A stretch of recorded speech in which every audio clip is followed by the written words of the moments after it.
that person needs to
So you had to, you know what I'm saying, like why would you stuff in your door? It has to, either it's like it, it's either it's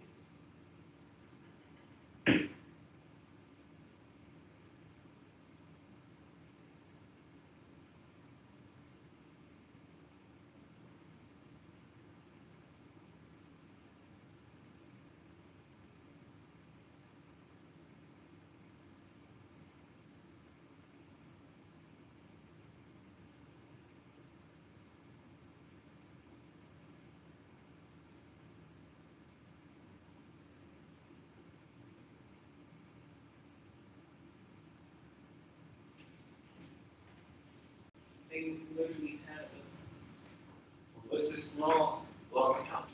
yes. They had a ring camera just last week. Now they don't have a ring camera on the computer.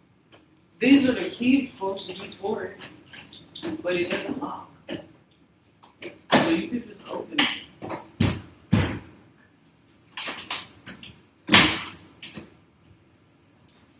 And my blinds here, they were like, I had it like this, and I wasn't thinking that someone could see through or anything like that. But then when I went outside just now, then I'm noticing you literally could see me in between even this. So my blinds are up like this, so I wonder. Yeah, now I here, understand you. there at the bottom of there, where the window is up, this doesn't go all the way down. So I seen someone's feet. Oh, yeah. You think you here, and this guy come to see you. I don't know if it's a guy. It could be a girl, but No, what girl? Girl, not some girl. I don't know.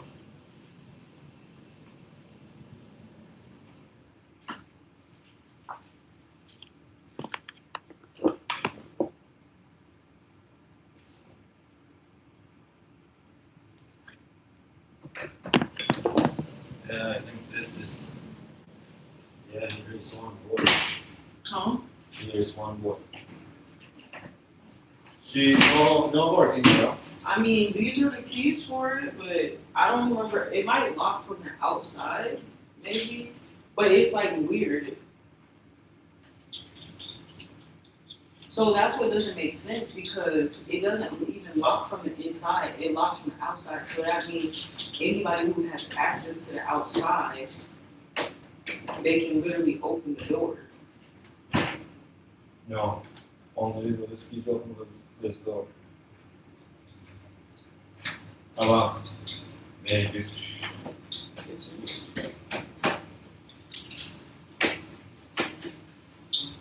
See, now it's closed. You can going out and now open the door. Ama here have no cameras. Very come to see you. Is you think it's one girl? I don't know who it is, but I know it's strange because the 2D, they literally had a ring camera. Just recently, now they don't have a ring camera anymore. Ring camera? They had a ring camera on their door. Oh, from the door. Yes, From the door. You see, when she come to your door, on push on so, you text me, can you see now in camera where is my door? When I see, when I, What I'm saying is weird. I'm saying the 2D, that apartment, for about a good year or so, they had a ring camera on their door. After now, just as I haven't really checked, but now I look at it now, just in these past couple weeks, now their ring camera has been taken off the door. So I'm saying that that's suspicious because the apartment next to me too, they also have a ring camera. But they didn't take their ring camera still on their door. They removed their ring camera, and I wonder why. uh-huh.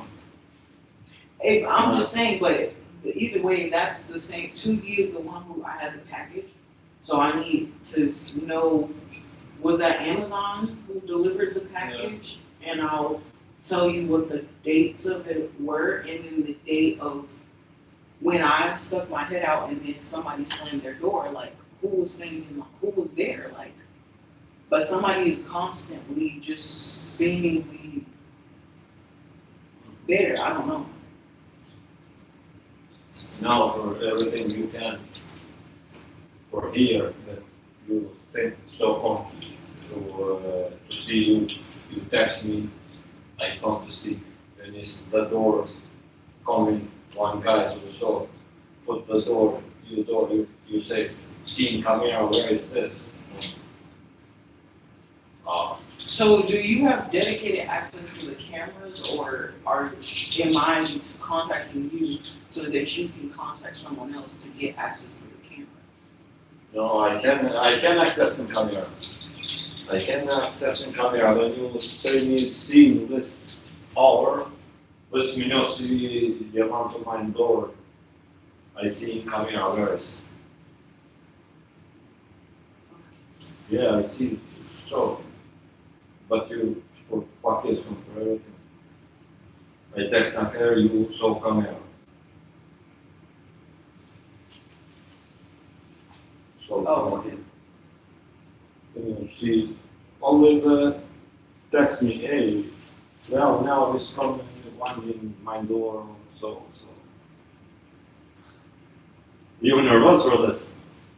I mean, I'm not nervous, but I'm just, Yeah. if, I feel I may have to call the police, like, if someone's literally actively stalking me, and then even when I was gone the other day, and I came up to my apartment, and I didn't have my door locked. So I don't know if they came into my apartment, but Yeah, when I exactly. just came up, then they just hurried up and went inside their apartment. Yeah, when something you have, And Call my me. problem is because, I mean, it's just because I'm from the country, so I usually like leave my door unlocked or whatever, but now I'm realizing I have to start locking my door because clearly somebody's watching, but that's what I thought was strange is someone has the Ring camera, they can see when I leave, all of a sudden when I leave, they come out their apartment, were they inside of my apartment when I was gone? And then, I don't know, it's just strange now, it's now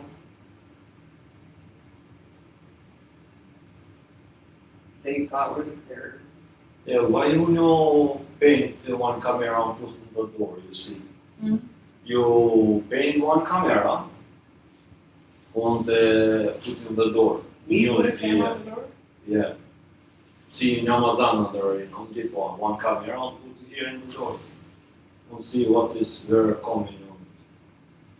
I mean, I can't afford a camera to put on my door, so that's why I felt like the building camera should be enough for. Yeah, now you only text me and call me, hey, yeah, it's came up to. I mean, I can get a camera, but either way, that's like, it's just still not acceptable, like, I don't feel like I should obviously be being stalked, like, cause that's weird, like, it seems like someone's out there, but I don't know. Yeah, I see he's here the crazy people. Well, and it's like, I don't know, I've been for the longest time just saying, oh, it's just made up in my head, like, that's not happening, whatever. But the fact that today I've seen somebody running over there, that's not normal because, yeah, it's a shared balcony, but, Yeah. and usually people they don't stand that close to the door. So it's like the fact they were right in front of my door. If it was some from, and it's like, and then they ran that way. So if your apartment's over there, why the fuck are you over here? That's what doesn't make sense. I don't go over there. When I go out on the balcony, I stay in like a reasonable area that's around my apartment. I don't go all the way all the time. And if I do happen to go over there, whatever the case is, I don't stand right in front of somebody's door. Like I'm off close to the ledge.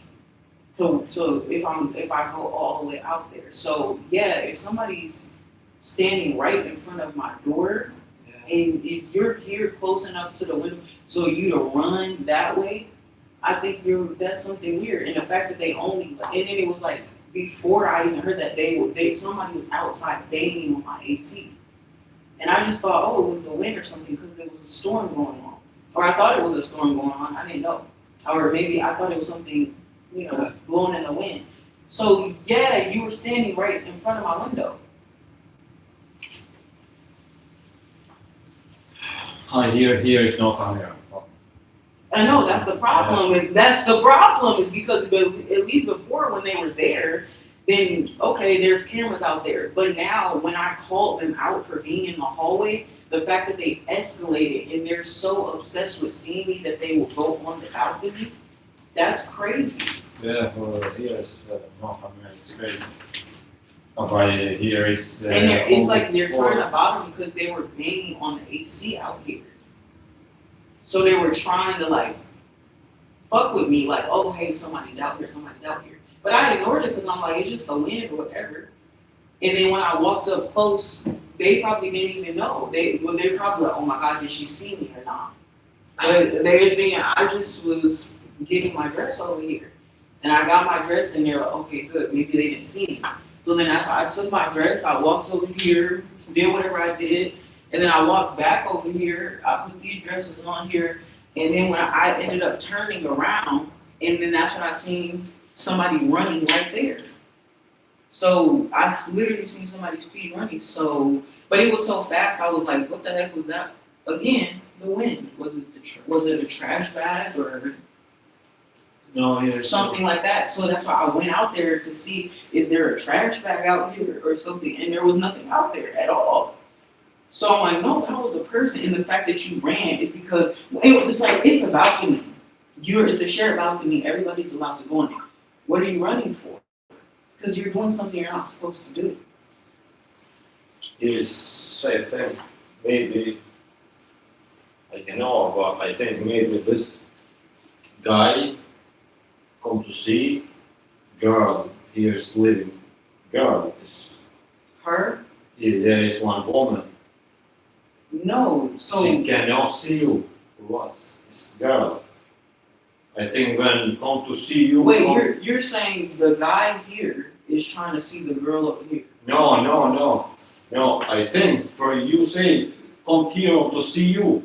Oh, you're saying it must be a guy, not a girl. Yeah. Girl, I think no. Well, but then that's a huge problem because there's only, I mean, unless the girl. I think so. For what see you one woman? You woman see woman. I mean, I don't know what the motivation was. If it is a guy, then Yeah, wouldn't there- Yeah, one guy see you. unless one of the girls has a boyfriend, Oh. I don't know if they do, but other than that, then I mean, there's only one guy who lives on this floor. And it couldn't have been him because, like I said, I've went into that apartment before. I went there and I talked to him and I talked to the woman that lives there. It's Christopher. I talked to him. He's good The guy. person I seen here who was running, they were running fast. Christopher has a disability. He walks with a limp. He can't run. So it can't be Christopher who's peeping and squatting there. A part of his body is paralyzed. His arm is paralyzed, and he has low functionality. Yeah, come to fix. So- I want to fix him. It was, and you're right. It was 100% a guy that was out there. Yeah, well, I think so. When a girl can what see you. It was a guy that was out there, but there's only one guy who lives on this whole floor. But the one guy who lives on this floor is crippled. He can't run. He walks with a limp.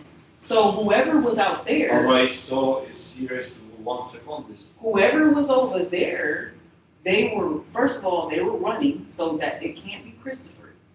Because Christopher can't run. So whoever it was, he can't walk. And then whoever was here, I literally took Christopher out on this balcony. Me and Christopher sat on this balcony together. We literally sat here together. He could barely sit down even to sit crisscross applesauce. It's like he can do it, but it's slower for him. He can't, so whoever it was here, they were sitting there squatting because I didn't even see them up there. So they were down low, fucking with the AC, peeping in the window low. Christopher cannot do that. The only man on this floor. Then the only person I know this woman is, I think she's black or something. It was not her. Yeah, And her and I had a talk. Plus, like I said, whoever it was, they ran that way. So I feel it has to be somebody over there. But if you're saying the only other person who is with, I'm ruling, it can't be Christopher, the only man who lives on this floor, so it would have to be another man. Another man? It has to be another man who is able-bodied, Maybe who can run. maybe come to this girl coming for visit. Hmm? Maybe to this girl coming for visit guy or something. Or to Chris. Yeah, and I the reason why it can't be anything associated with her, and first of all, this is an older woman. Yeah. Whoever was here, they were running, they can't be an older person around her age. And again, the person who did it, they ran that way. Yeah. So why would they run that way if they're whether they're visiting or whatever, they're I over think here? if visit to come to this or to Chris, but the woman is good. It's good not girl. her. Yeah, it's good girl. It's good Yeah, it can't yeah. be her, and they didn't even run in that direction. Whoever it was ran in that direction, and then they disappeared. So they had to go into one of these apartments. So it's somebody. It could be someone else in Christopher's apartment, but You it's think not it's- Christopher yeah. himself. Okay. So unless it's that lady, which I don't see why it would be that lady, she has more important shit to do. Oh, it's one lady. There's one lady, there's only one lady who works. I don't exactly know what their relationship was. I mean, she didn't really like me. Like, I'll give her that. But did she not like me enough to like peep in my window? No, I don't believe that. That wouldn't make sense if she didn't like me. She more likely to just never talk to me or hear anything like that. But then like I said, whoever it was, when I opened my door, they slammed their door, and I believe that it's somebody. I feel like it has to be somebody associated with 2D or something. Because then it was after I caught the person slamming the door or whatever, then I got a package. Somebody banged on my door and they got a package, and it was specifically from somebody. The package was from apartment 2D. And yes, I seen the package, I seen 2D, I seen the name. I searched the name up on the internet. It's a woman. Oh, you think this? But like I said, apartment maybe is- she has a boyfriend or something like that. Or maybe it is her, I don't know. Oh yeah. Problem. So what do you suggest I do? Huh? What do you suggest I do? What you just say do? What do you think I should do? I think what you talking, Chris is next apartment. Berlin next apartment What? is here is Chris with apartment. Yeah, that's Next apartment. Yes. One. It's the one. It's not next door. Christopher is next door. It's the one. Yeah. Where is this? 2D. You can see this is girl or boy. I don't know when I said the package, the Amazon package. There's somebody banged on my door. I opened the door up. There was a package. It was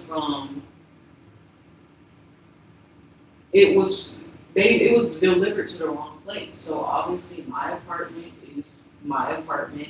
The package was for 2D. So I seen the package. It was delivered to my door, but I looked at it to see who is it, what is this? Because I'm like, I didn't order a package. The name on it, it said Tracy, and it said something else. I searched it up, and when I googled it, obviously it was a woman. Is woman? I mean, I don't know. I couldn't really find her for real. Is this woman black or white?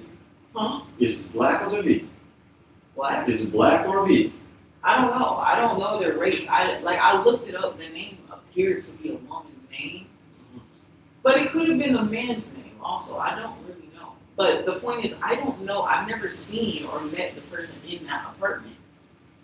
So I'm just saying. I know Christopher's not out here running around, peeping inside my window. I think it's Chris is a good guy. Yeah, it's physically impossible for him to do that. I don't think Christopher has some other random guy in his apartment either. So it would have to be somebody associated or who has access to apartment 2D.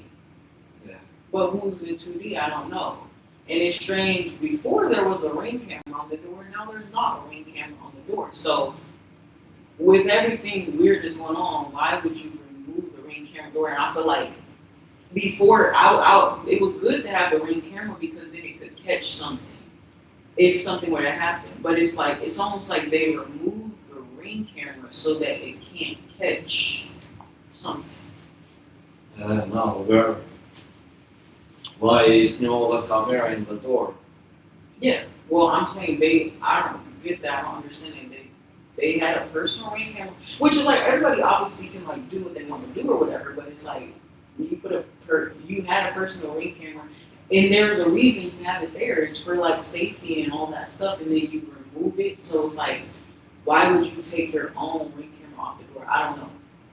But yeah, that's a problem. It would be I don't know if she has a boyfriend or whatever the case is. Someone has to, whoever, but anybody who has access to her apartment, then they obviously have access to the balcony.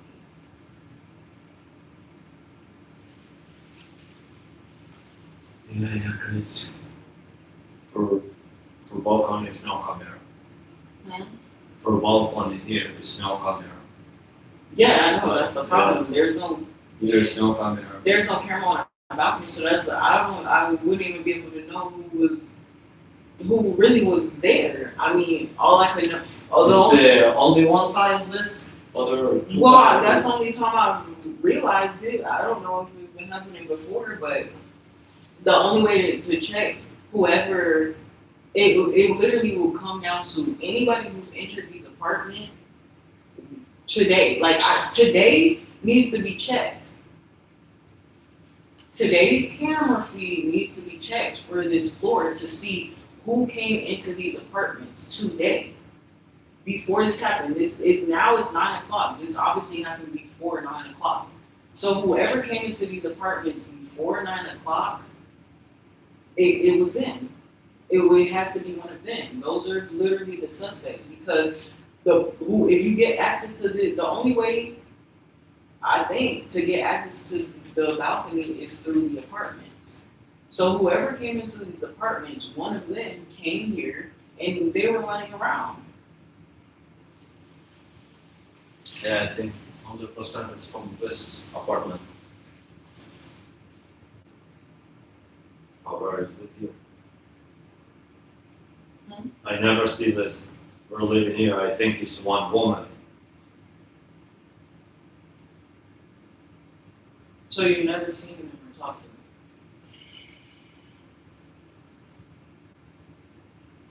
I never going in this apartment. Going on time to fix something. I know I remember is here.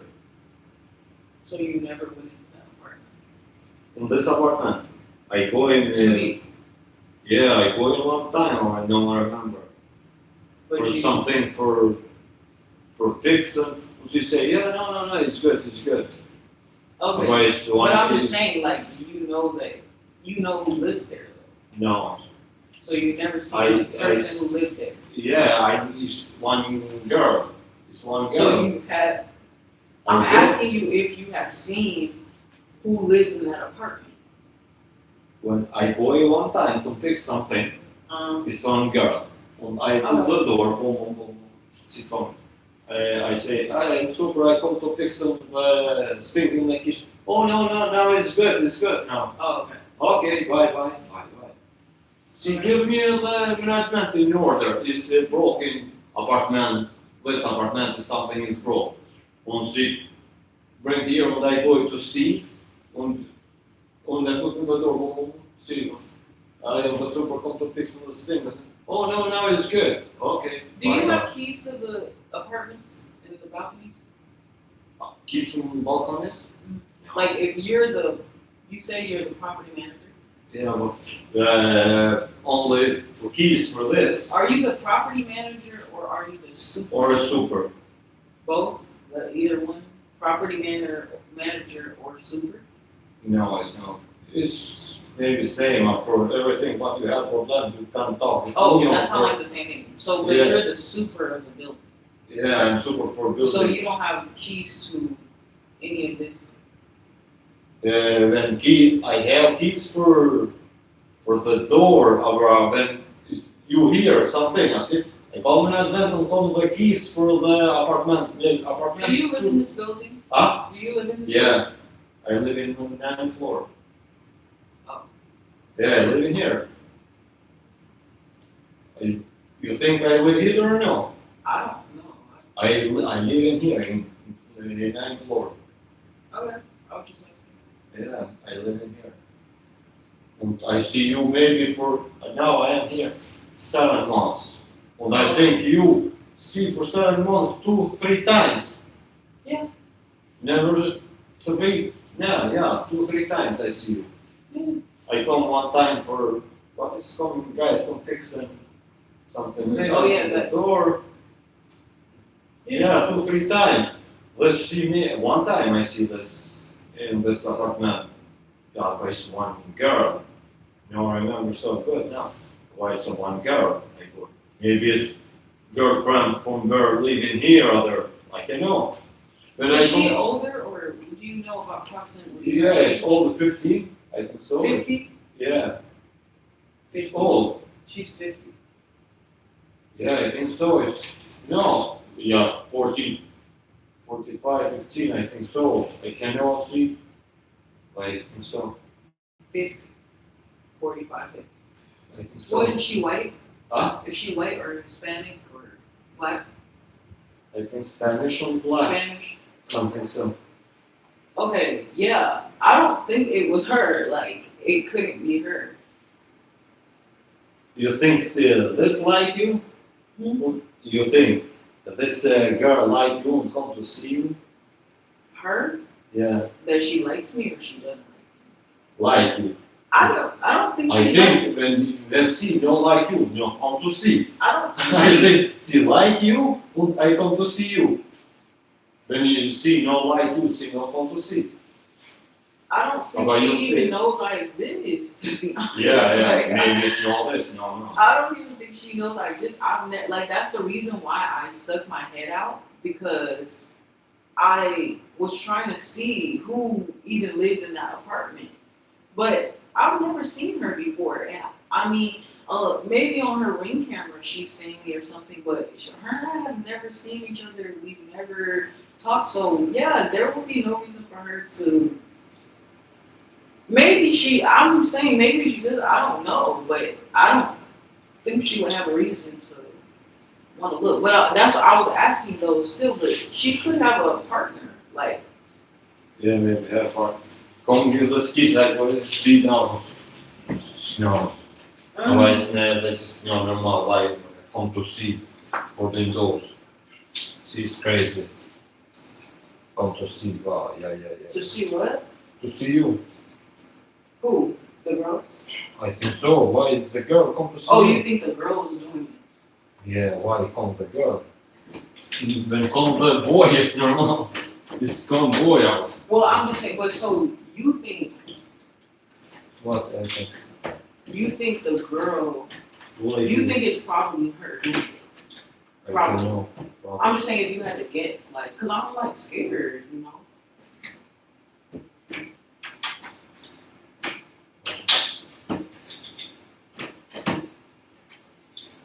See, and I don't like that. That's not safe. That it's so difficult because the previous. What?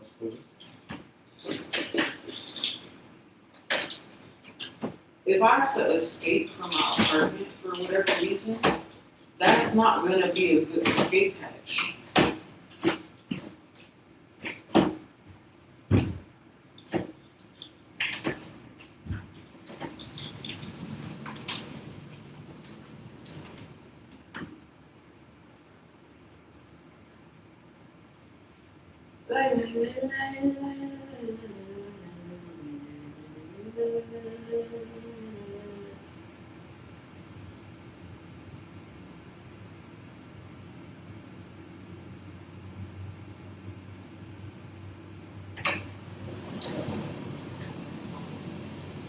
It's good here to put one camera here.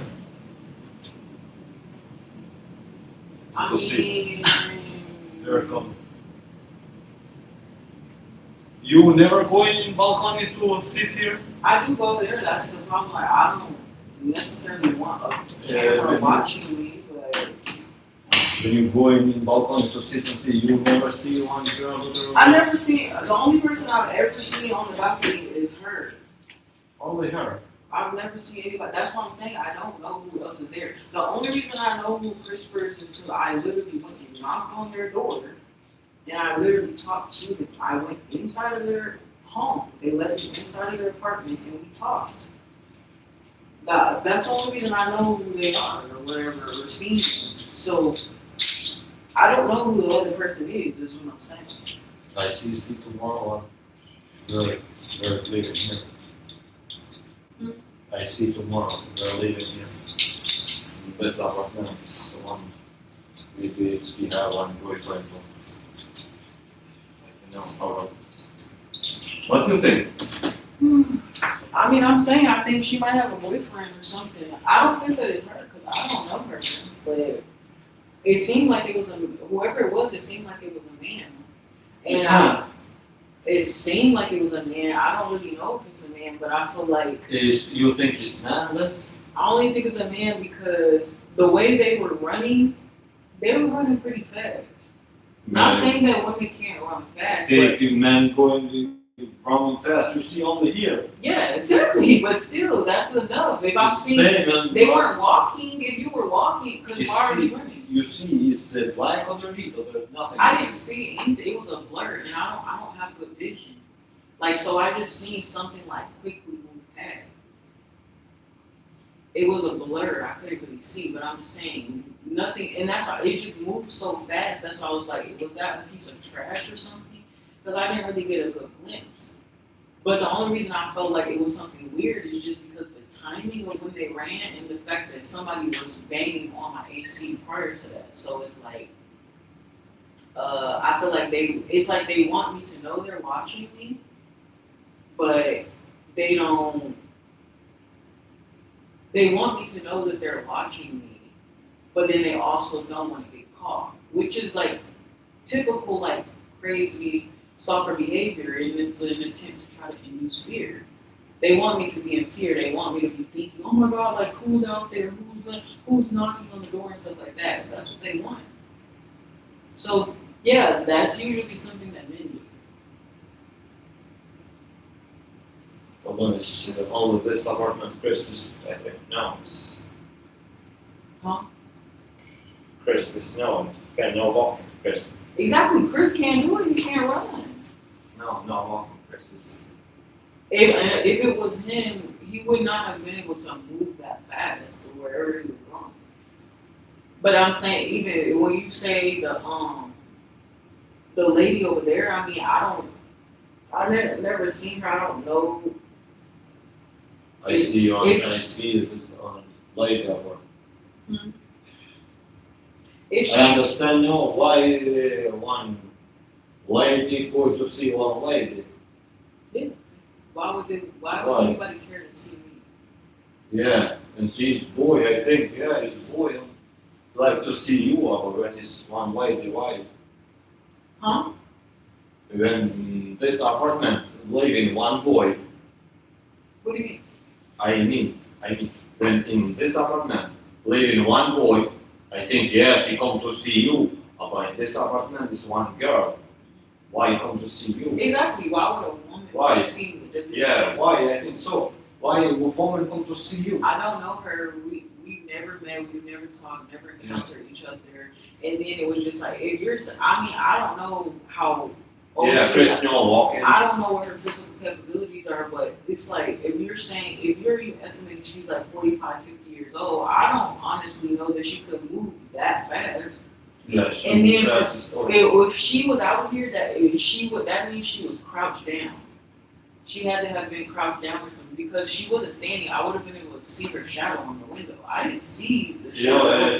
And so that they were standing there for you don't see. they were standing there for a while. So if they were standing there for a while, that 45, 50-year-old woman, there's no way she could do that. She can't, I don't think a 45, 50-year-old woman can crouch down for, who knows, maybe even up to an hour. That's ridiculous. And when she has no reason to, what, so to see me naked? That's stupid. Like, she would have no interest in that. Yes, you can see if you put this so. Yeah, and I didn't realize, I literally intentionally let it down because I'm like, I'm not thinking anybody could see me. I mean, that's why the shades were down. It's like not like they were up. The fact that Yeah. Oh, yeah. Problem. I didn't think somebody could. I never thought like, oh, somebody can like see me in between like. Oh, so you can from here see. Yeah, but I could see. You never see her. And but I never see anybody like. I wasn't paying attention for real, so I didn't see anybody walk that way. But I seen somebody run afterwards, so. The best is one camera. Put here. Hmm? The best to put here on one camera. I want to see. You see.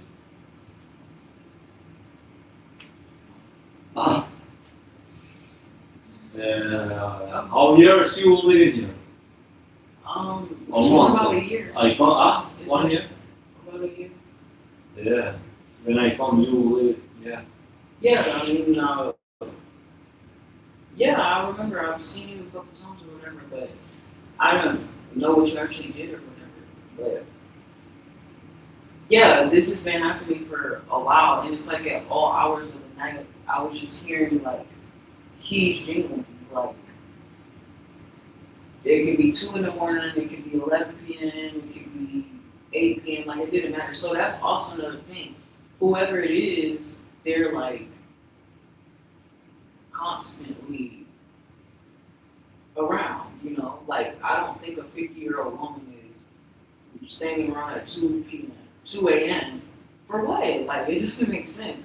It just seems Why like you going to sleep? yeah, like you would be asleep. So that doesn't make sense. So I don't. You think it's 2 a.m.? Hmm? You see this guy, so the girl is in clock 2 a.m. Hmm? Is 2 a.m. clock? Oh no, I'm not saying that. Today that happened. I don't even know what time it was. Maybe like I don't know what time. I don't remember right now. But I have to look. I have to remember that. It's just like I was trying to process everything or whatever. But no, I'm saying like before this happened, the being on the balcony before, I was just hearing somebody out in the hallway.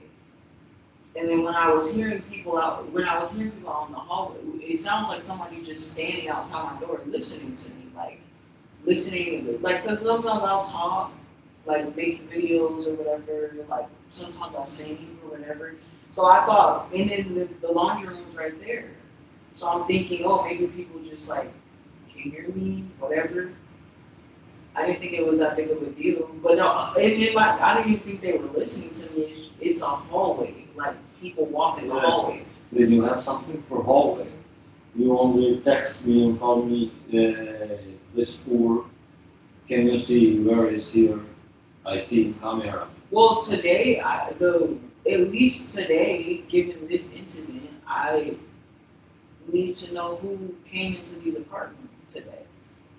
And around the same time, whatever time that was, then that needs to be checked. Because then whoever has access to these apartments, these are the only people who have access to the balcony. To this balcony have access only. This girl, Chris, you, Yeah, exactly. on And this, there's only 4 apartments. the 4 here. apartments have here So I'm access. saying it's about viewing the camera footage to see who came in and out these apartments specifically. Well, it could be throughout the day because I haven't even left my apartment until this happened.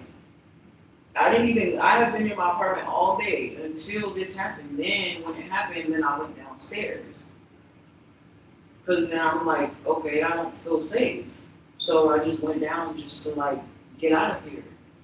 But then it's like, who that it'll be obvious who it was. Somebody was currently running around up here. They were beating on my fucking AC. So whoever was in these apartments today, it's one of those people. It don't, like those are only options. But I know even if she was in her apartment, I know she wasn't running around up here. She's too old for that. Even if Christopher was in his apartment, I know he wasn't running around because he physically cannot do that. Like he's, How about you say running fast? Is 3 hours going, Chris? Huh? I can't know why. How? You text me, you have my number.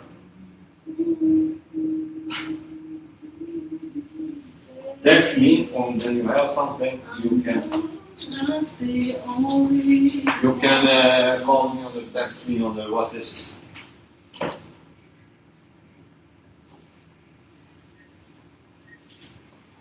Okay. Oh, thank you. Is in London. Yeah, I just heard a door closed. So he was on Monday.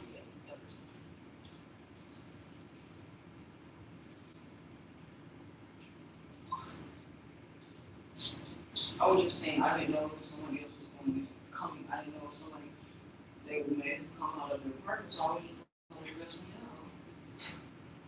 out. Okay. Yeah. When you have something, you can text me, call me. Okay, thank What you. are always no problem. 2 p.m., 2 a.m., 2 a.m., 2 p.m., you can call me or text me. Okay, It's good? thank you. AC. Bye.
Fucking God. I think that's the person who's famous. The fucking super. I just said, I seen somebody running.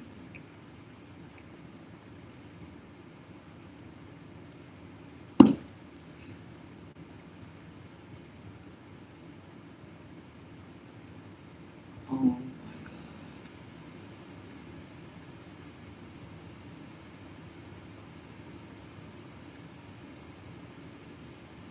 Oh my. Mm.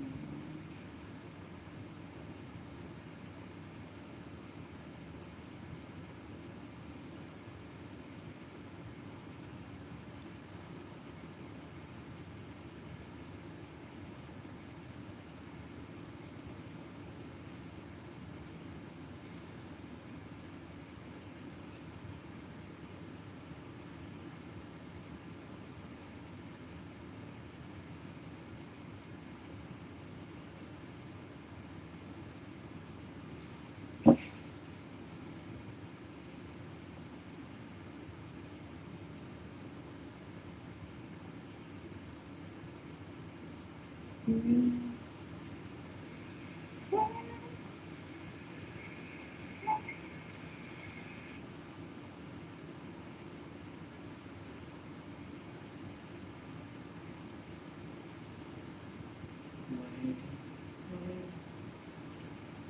them that it's human nature.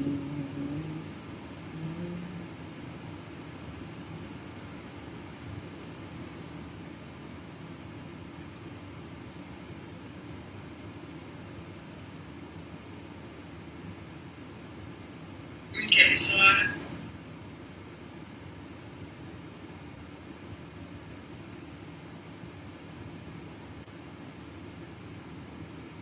think I just called my name repeatedly.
Oh, why does it keep doing that?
Okay, I don't know what to do.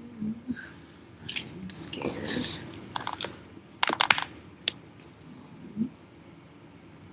I literally don't know what to do. I have literally nobody to call. I have nobody to resort to about this. Like at all. Except the police. But I'm very hesitant to call the police because I don't know what if I'm wrong. But it's just like this is too obvious. Like he was literally lying. And then it's like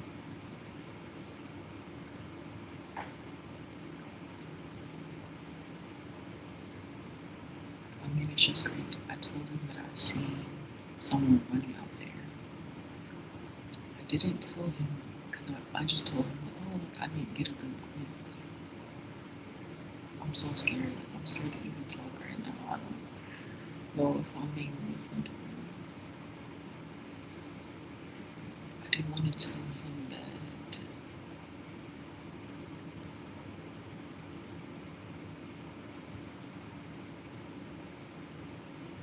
I did because the door, you can see the door here.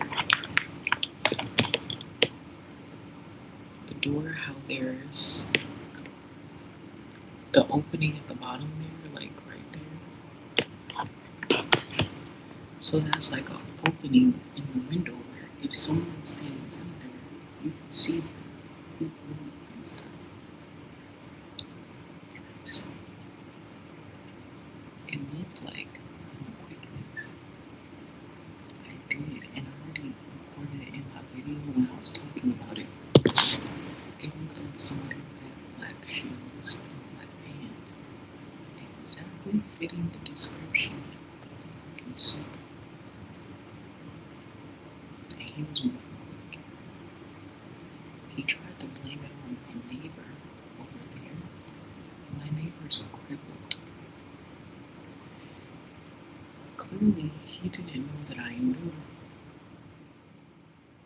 who my neighbor was. Clearly, he didn't know I have seen my neighbor before.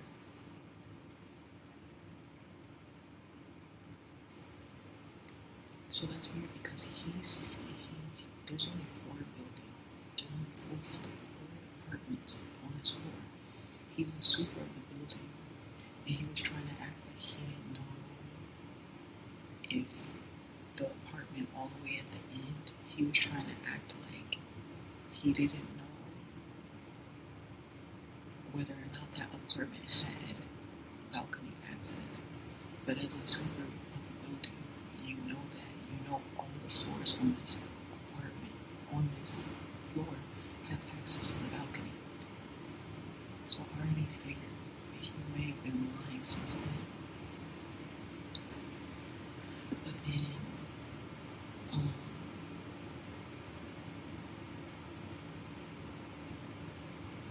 my God, I don't feel safe at all.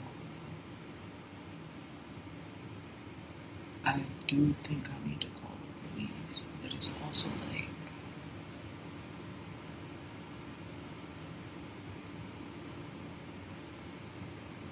because really, they can look, they need to, if they can see who was on this floor, and who, you can see who went into these apartments. Whoever went into the apartments, someone was out, and the problem is there's no evidence of what happened on the balcony. That's just like,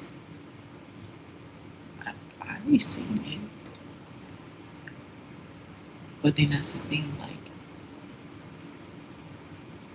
it would be very strange if he was in one of these apartments and then all of a sudden I see somebody fitting his description running out on the balcony, and he never even one time said, oh, I was out on the balcony doing some work or whatever. He was trying to blame it on other people, and he tried to say, oh yeah, he was agreeing, yeah, it must be a guy. And then he tried to, there's only one man who officially lives on this floor. There's a woman in the apartment over there. I'm a woman in here. There's no guys that come in and out of here, and there's no man that has come except for him now. But this is after the incident. I don't know who lives in the front apartment, the apartment right next door to me. There's a man and a woman. I think that live there. But for sure there's a man who lives there.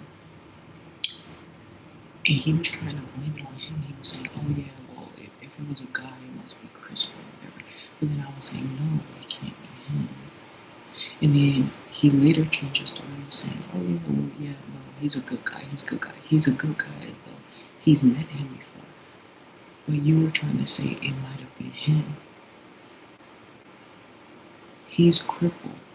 Like, I mean, he can walk, but he has a limp. So someone running out there, that one was not running out there. But the fact he was trying to blame it on somebody who is a cripple initially.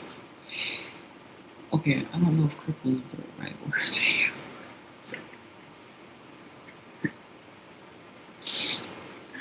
Nothing. This is so stupid. This is so stupid. Why is this happening right now?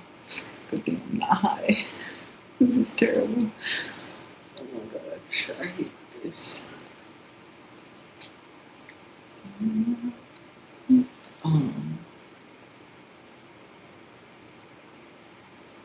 Cause now I'm questioning. Does anybody even live in that other apartment? Or is he saying that someone lives in that apartment, but he really is a super? He has access to all the apartments. He might have a master key or something. So he's been using that apartment to get balcony access. And then when that happened, whatever, I just happened to go out. And I went downstairs and I was recording videos because I felt like it wasn't safe to talk up here. And then all of a sudden, there was different people that came up, and the super ended up coming downstairs. So I pulled him aside because I'm thinking I'm going to talk to the super because now I feel unsafe. My balcony door, it has been broken. I thought. I guess it's just really hard to lock, but also, man, I don't like that it's that hard to lock because in a previous apartment that I lived in, someone set it on fire while I was inside. So, in my thought process, I just went with it's fine if I don't lock my balcony door, number one, because I wasn't expecting someone to, stalk me or try to get in. But also, if someone's, because my front door was, someone doused my front door in gasoline on Christmas Day a couple years ago. And then, yeah, that was pretty much the only exit. I literally was shaking too bad to do the fire escape. So I had to jump through the fucking flames of the front door. I might not get that lucky this time. So if someone tries to set my apartment on fire again for whatever reason, because that person never got caught, they're still roaming free. I never found out who it was. Whoever it was, if someone sets my apartment on fire again, my only other escape would be this balcony.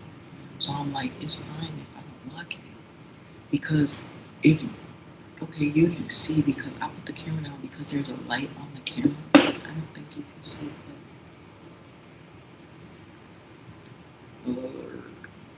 What the hell? Sorry. Okay. You see? Yeah, you see.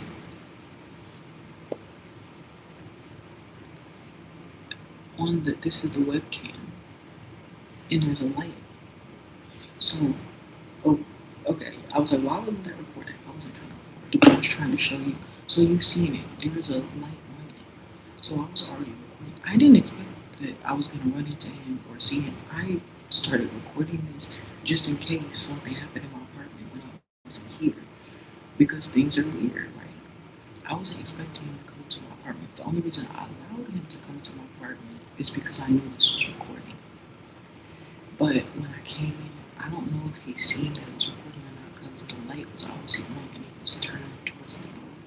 But that's why when he went outside, I turned the camera so he wouldn't see that the light, but I left it running obviously to at least get the audio. And yeah, so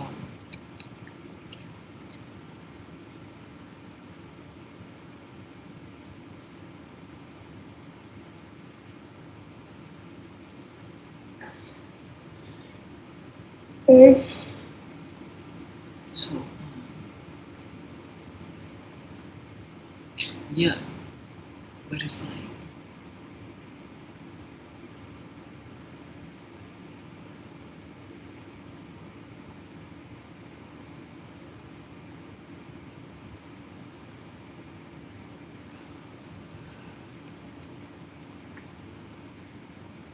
it's fucking 10 o'clock. It's fucking 10:30. I'm trying to figure out what to do. But also, I was supposed to have a fucking big meeting tomorrow. I was supposed to have an important interview tomorrow. And I'm up fucking dealing with this shit. I was trying to be in bed by 8 o'clock. It's fucking 10:30. Then question. I mean, yeah, but I don't know what the fuck to do. This is my fucking life. Like, what are you talking about? It's the concern I might not make it till motherfucking tomorrow with this shit going on. But then if I stay up and then if I were to call the police and have to deal with this, like, that's gonna take some time. This is, cause, and it's just like, what could they do? Cause what if I say something about it? Like, they can't just, what, haul him off to jail? With no proof, essentially? I don't know what the proof will be, but then if I call the police and then that happens or whatever, bruh, do you realize that if he stays, I'm in more danger if he doesn't go to jail?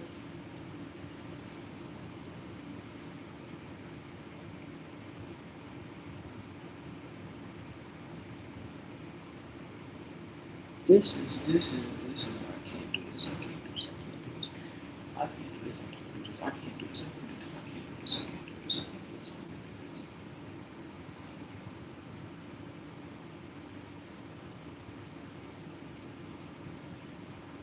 And then I told you, I kept on, I was trying to say, okay, on the apartment, 2D. And then it's like, I don't even know, what if now he knows that I'm on him, what if he's erasing evidence? He says he has access to the security cameras. So what if he's erasing fucking evidence of what all the shit that he's doing? What if he's erasing evidence right now? Because there was a fucking,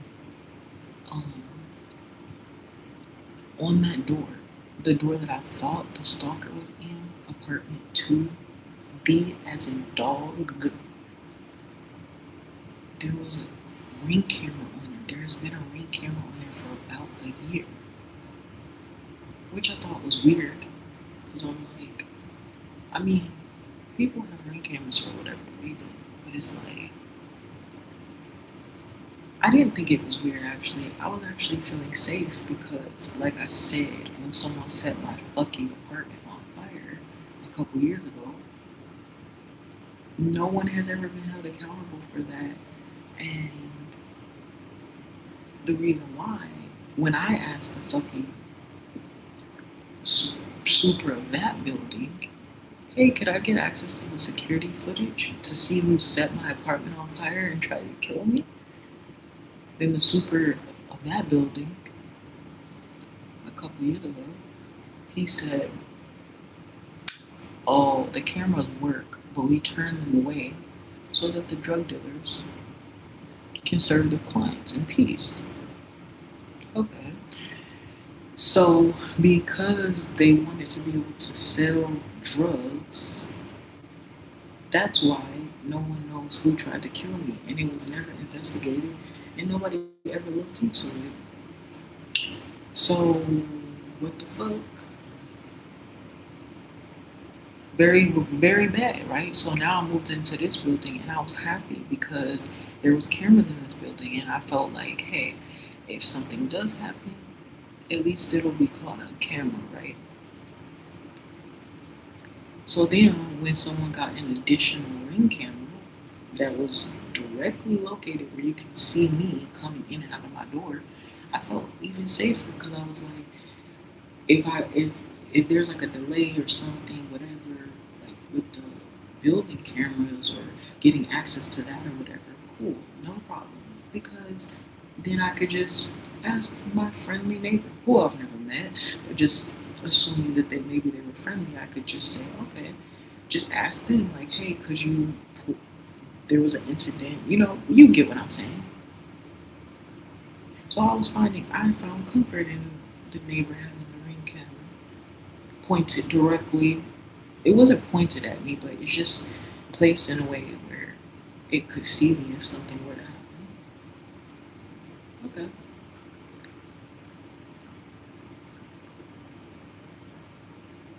And yeah, about 2 weeks ago, the ring camera was there. I told you, it's probably on one of my lives, but I be private in my lives and stuff because I don't want people to see them. And I caught it at some point. It was either on a live or a video. Someone banged on my door, and it sounded like something got thrown at my door, and I'm like, what the fuck is that?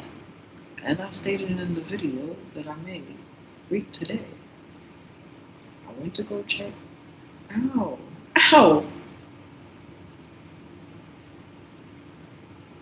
I went to go check out the door, and it was a package from somebody at apartment 2B or whatever. No, 2D. 2D. 2D, as in dog. So I returned the package to them.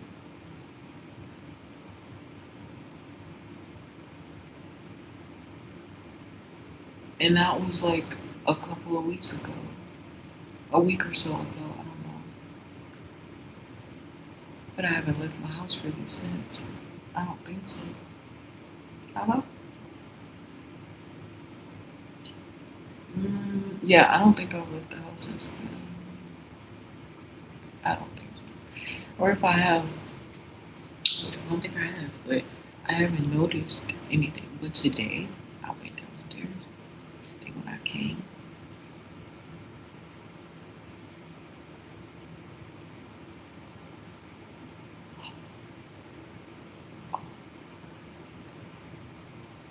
I didn't check to see if the camera was there. I should have, but I didn't want to look at it and make like eye contact or whatever.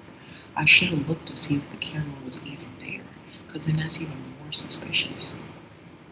But I went to see, is the camera there? No, I didn't go see if the camera's there. I didn't pay attention. I should have looked to see, is the camera there? But when I came upstairs, there was no camera. Before, when I just came upstairs with the super, there was no camera there. So either the camera was there when I went downstairs, which I don't know. I didn't look to see. I just assumed it was there because why would it be gone? Either the camera was there, and then when I went downstairs, it was removed because the super thought, oh, maybe she's gonna call the police or something, and he was hiding evidence. Or the camera's been removed before that. But why? Who removes a ring camera? I don't know. Could be for various reasons. Oh. But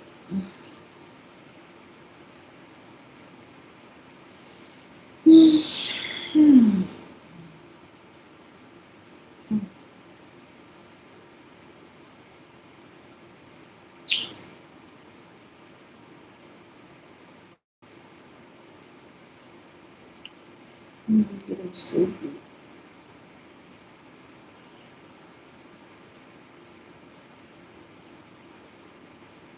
I'm 100% fucking stressed behind this shit.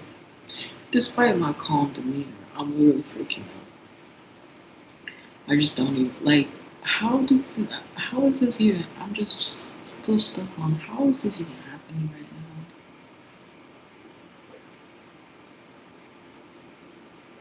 Why is this even happening right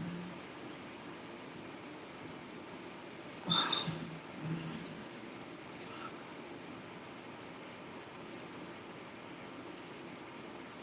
and I don't know if I was being paranoid, but it looked like. But I was recording the conversation between he and I. I was trying to see, but I couldn't really see it.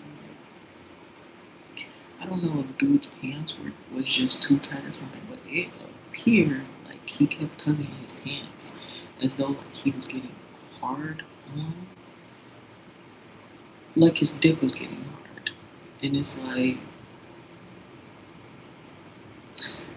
um,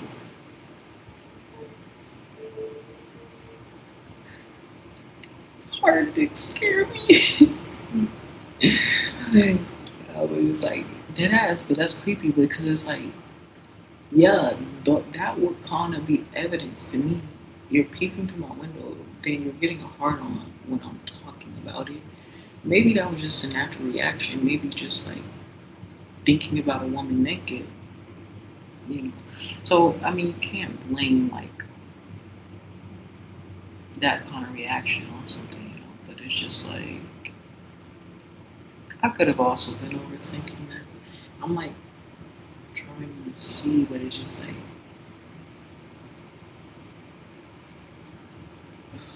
this is so irritating. Okay, I'm sorry. I'm saying stupid stuff because I'm tired.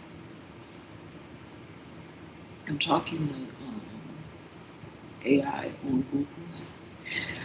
I'm trying to figure out what to do. They're telling me that I need to call the police. They said call 911 immediately. Do not sleep on this. What to tell the operator? My building super is stalking me. He has master keys. He's using a vacant unit to spy on me through my balcony. And I have video evidence of him lying and acting aggressively when I confronted him tonight. He was not acting aggressively. He wasn't acting aggressive. But that's what the chat is saying to do. But I'm telling the chat I don't feel comfortable calling Popo. Because, like, number one, I don't want to make a bigger deal of it than it is. And then it's like, I don't know for sure what is even happening. Like, I don't know who to call. Who do you talk to about this?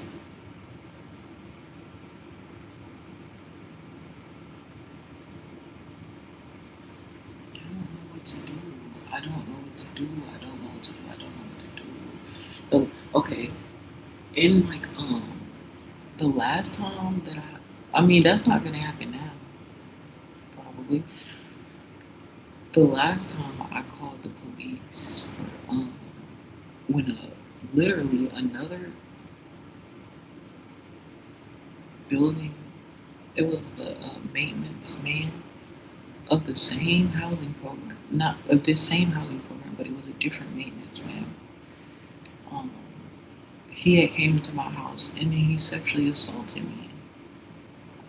And then I contacted my case manager to tell her, and then she's like, "Well, if you didn't want it to happen to you, why didn't you tell someone? Why didn't you call the police if you didn't want it to happen to you?" So I hung up on that bitch, and then I called the fucking authorities, and I said, "Yes, someone sexually assaulted me inside my home, whatever."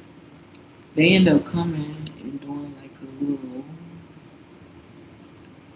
investigation or whatever. But then they ended up coming back to my house at fucking 2 in the morning, banging on the door, and then they took me in for fucking suicidal ideation.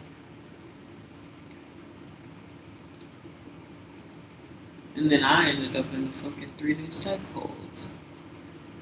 And then the guy did go to jail, but then he ended up getting out. And then the DA determined it was not worth prosecuting because he didn't sexually assault me bad enough. So, which is like, to be fair, he didn't. I mean, it wasn't like he didn't rape me or anything. He just kissed me on my cheek or whatever. So that kind of maybe sounds like, I mean, it's compared to what could happen, it sounds like irrelevant. But like, to be, so you're supposed to be like some kind of professional and just to like violate me like that in my home. Now, technically, and it's fact that like, yeah, I'm in a housing program for people with mental illness. So technically, he would have been preying on a protected class. And I mean, I'm not putting nobody's business out there, but I am. He did fuck my roommate, so in a way, he raped somebody. It wasn't me, but he was technically not allowed to be around women. But it's like, blurred lines because, in a sense, my roommate wanted to sleep with him. So it's like, I'm not saying he. Did I say he raped her? I didn't say he raped her. He had sex with her. Like, they had sex. They've had a relationship, like, kind of.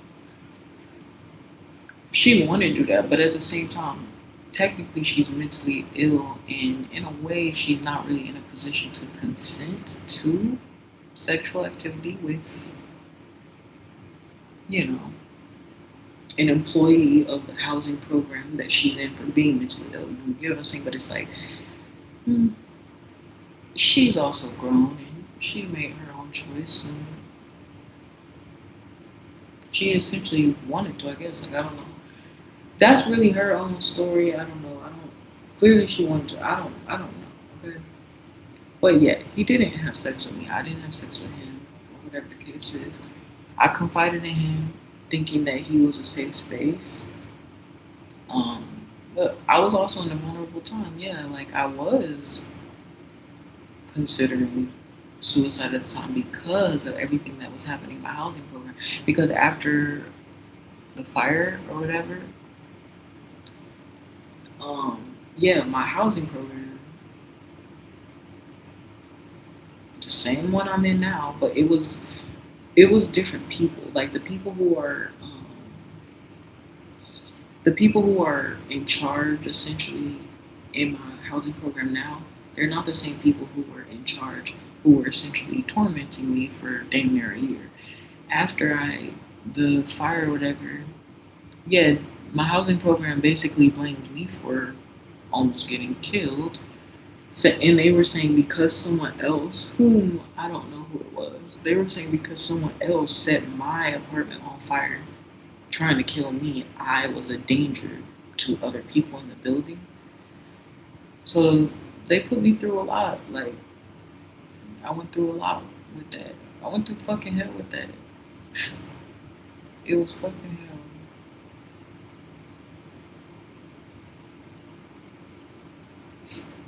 Being told by the program director, well, if you don't, you could just be homeless. Then there was a suspicion of like a DV situation with like my ex or whatever. So then that's why they were all saying like, oh, because of who you were dating, you were like culpable.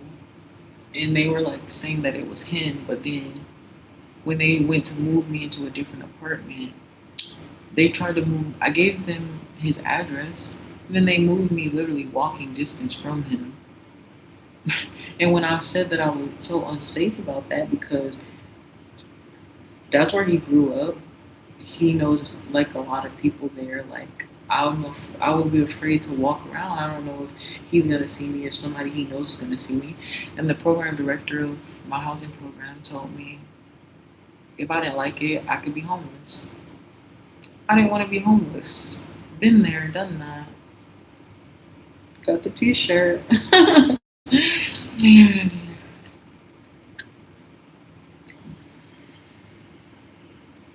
But yeah, so yeah, they basically tried to bully me out the program, even taking it as far as trying to, under duress, get me to sign a voluntary discharge sheet, giving them full permission to just come in at any time and throw me and everything that I own outside on the street. But they forgot I may be mentally ill, but I'm not fucking illiterate. I know how to read. So I read that contract and I said I'm not going to sign that contract. And then after that contract, the program director sent a mass email, and they had me come in.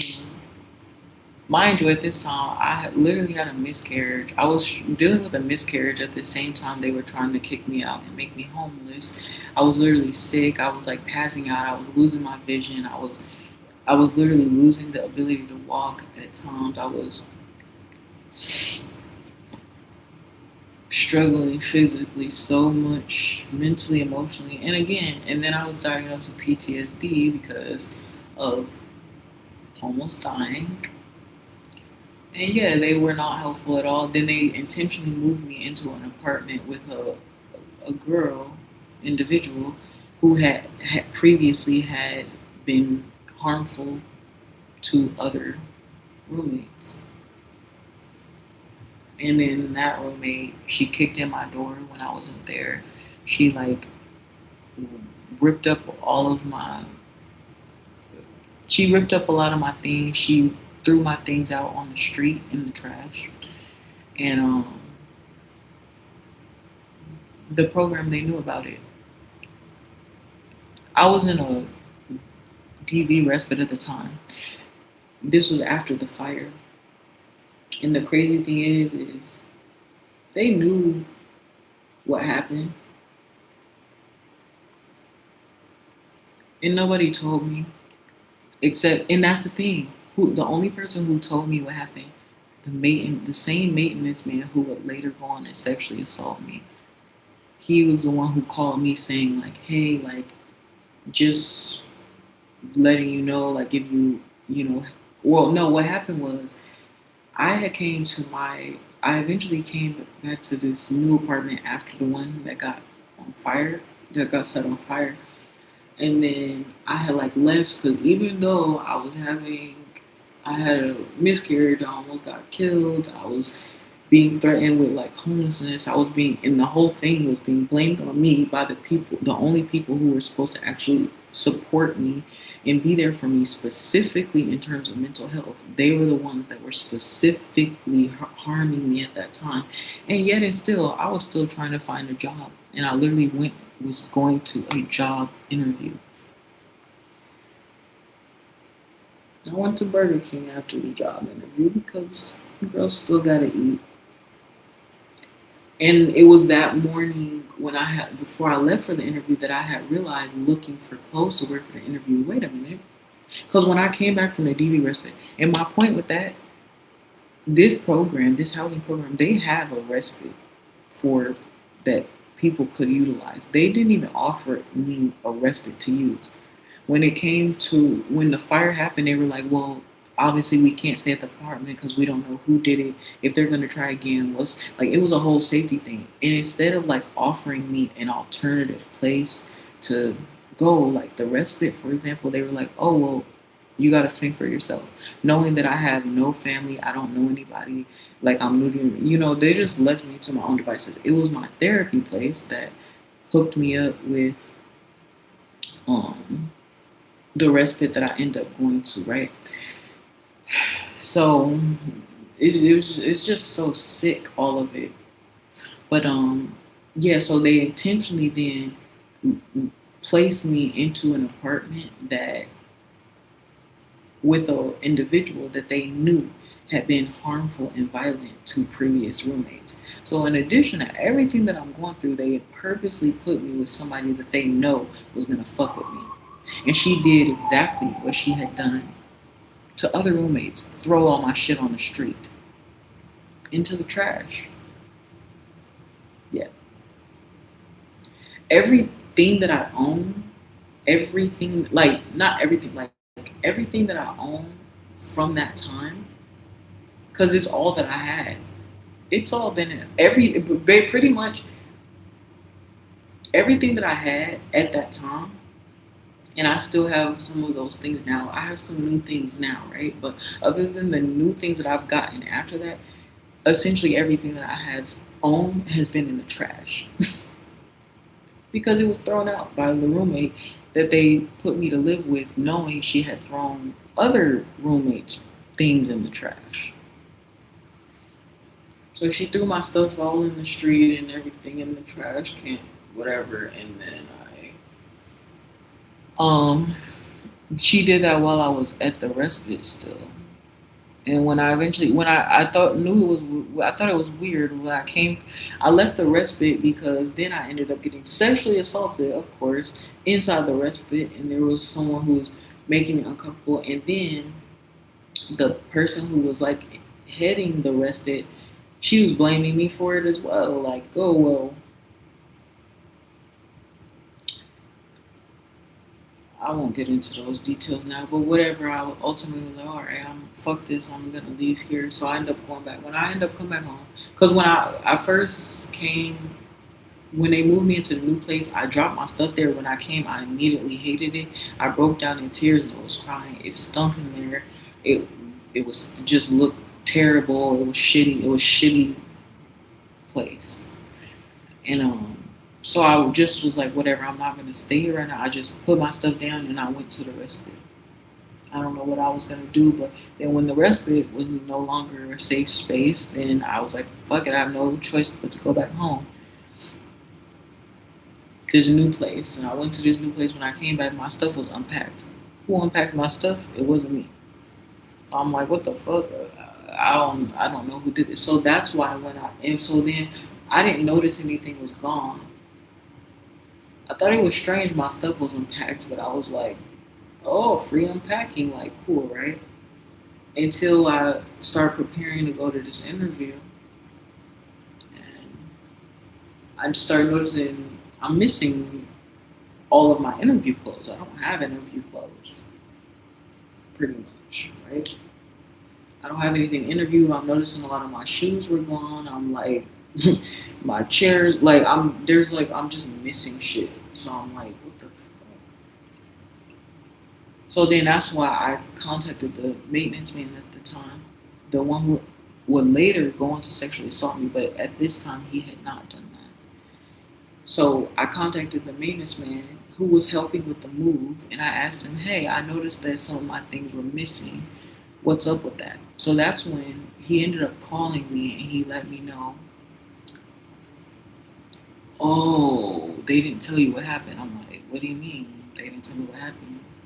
So, oh, they didn't tell you what happened. No, they didn't tell me what happened. What happened?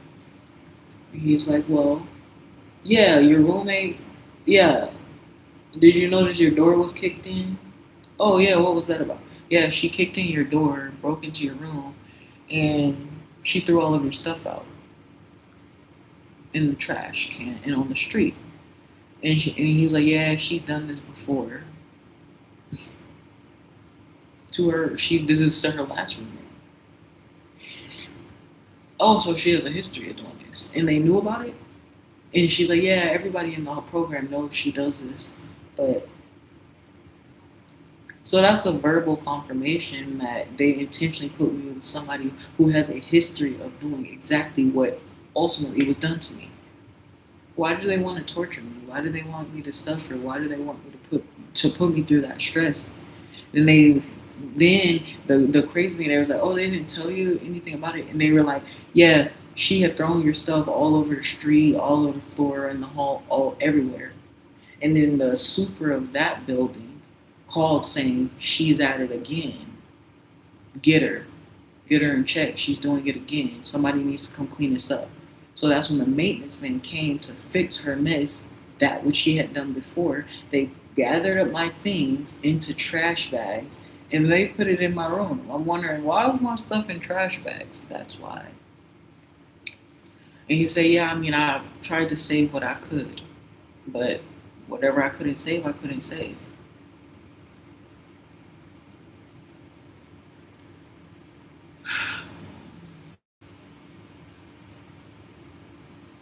And then I just said, "Oh, how'd you know?" Mind you, they didn't call the maintenance man. Who they called? Who did the super call to let them know that she was at it again? The program director.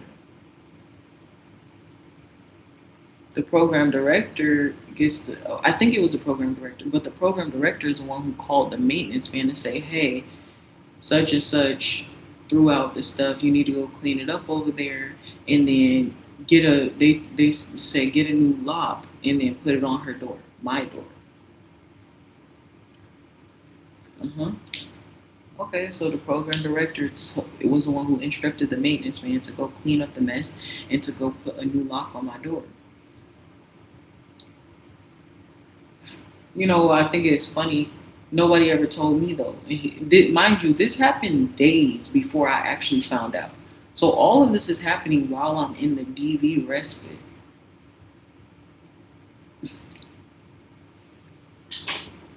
So, okay.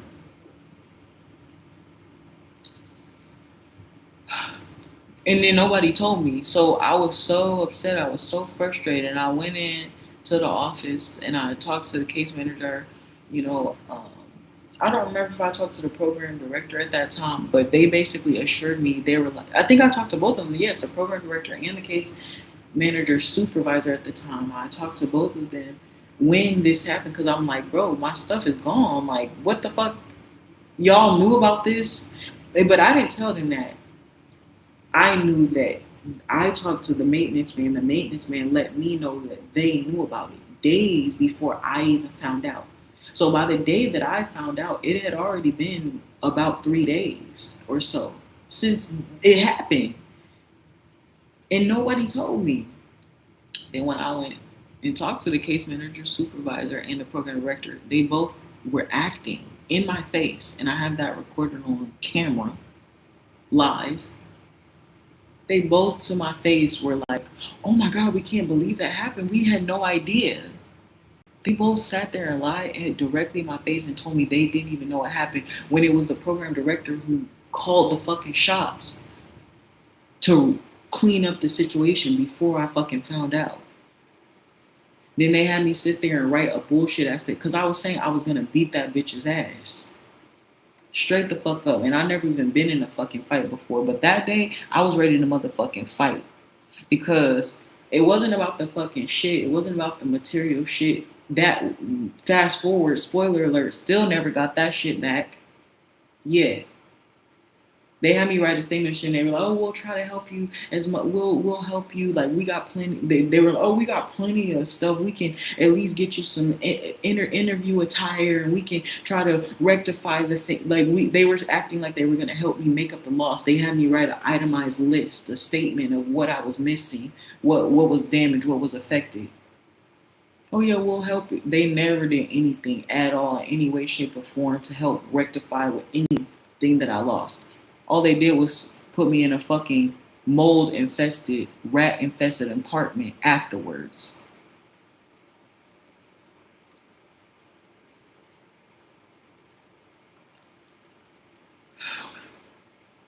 Okay.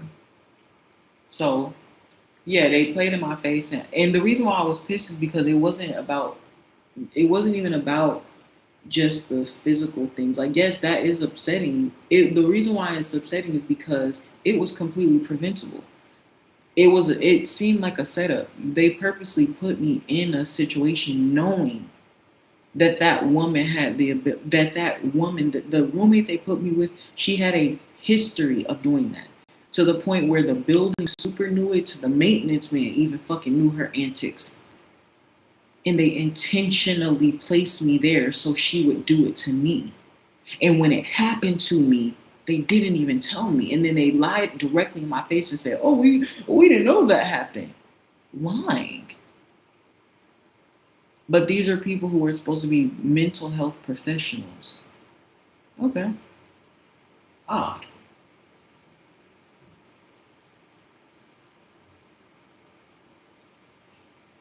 And then it was like they were acting like the reason why I had to go into that place, they put me there because they said it was the only place I can go. It was the only option they had available. But that was a lie. Because then after that, then they were like, oh yeah, and then they were trying to say, oh well, we can't move you anywhere else. This is the only available housing that we have, which is a lie. But I'm like, um, which turned out to be a lie. Because then what? Then they end up moving me into a solo apartment after that. After everyone had gotten fired, of course. Yeah, they had a mass firing. So one day, I tried to leave the program. I did leave the program at one point. I'm new to this whole mental health program and this way of, you know, whatever. I'm new to it. I don't really know how it works. You know, it was by chance. I was placed in this apartment by chance, and not this apartment. I was placed into this program by chance, like straight from the hospital. But so like finding a different program, I didn't even know how to do that. I didn't even know what the process was with that, and it took some time. It took months to find a different place to go, which was hell. And then I finally found a place to go, and then that was hell. And then the first night that I fucking stayed there, not only was it roach infested, it was shitty. It was in a terrible area, and then my roommate was doing drugs with some random dude on, you know, doing fucking crack on the fucking couch in the living room. So after that, I literally was hurried up and I said, hey. Because then at that point, then I learned as I was in the transition of moving to the new apartment, I had came in to like sign the papers and stuff to go. And that specific day, basically, I don't know if it was that day, but that's when I learned everybody the whole reason I was leaving the program was to get away from the program director, the case manager, supervisor, who were making my life fucking hell and torturing me for about a year because I almost got killed. And then they all got fired. There was a mass firing. Everybody got fired. Probably had to do related to that because when they tried to do the involuntary cycle to trick me into that, I let them know I have been recording every conversation that we've had since December 26th of 2023, I want to say, the day after the fire, because can never be too safe. And when I notified them of that, I think that might possibly have contributed to why everybody was fired, but it was really just to cover their ass and protect them. But really, and the reason why I wanted to get away is I wanted to get away from them also so I could sue them. But I've never been able to find a lawyer who would take the case. I don't know how to, like everybody says, oh, just sue, just sue. I don't know how to sue somebody. I never did that. I thought, oh, you find a lawyer to take the case, you know. But I've emailed different lawyers and different programs, advocacy programs. Nobody will help. So then what do you do after that? When nobody will help, nobody will take the case, nobody will, you know, because we're talking about a high level of corruption when the program director and the president was in on it too, because the president was the previous president of the housing place I'm in. She was the one who directly told me the day after I almost got killed that I didn't escape the fire rights. Because in her words, she said, oh, the doors are flame retardant, so you shouldn't have jumped through the door. You opening it exposed more fire. First of all, I didn't know the doors were flame retardant. And then the truth is, that's why since then they always try to provide all this fire safety documentation because they knew it was a legality and it was a negligence on their part.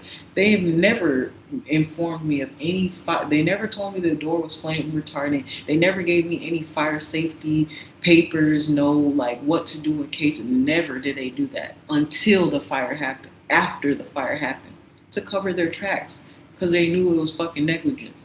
They never even showed me how to use or access the fucking fire escape. So when the fire happened, not only was I shaking too bad to be able to do anything about it, but I didn't even know how to use the fire escape. So when they moved me into the next apartment, then they want to, show me how to use the fire escape, put fire safety things on the wall to cover their fucking ass because they know what they fucking did. Then that's why they tried to fire everybody to like clear it up. But no, somebody there is still culpable. Let's be for real. And then with this shit now I'm in the same fucking housing program dealing. And I thought it was good because I'm like, okay, good. The president got fired, the program director got fired, case manager got fired, all of it cleared out. So I thought we were good. And I came back before the case manager. I had a new case manager. She was the one who got me into the other apartment, which turned out to be a mold-infested, rat-infested shithole. And then the new team is the reason I'm in this apartment. But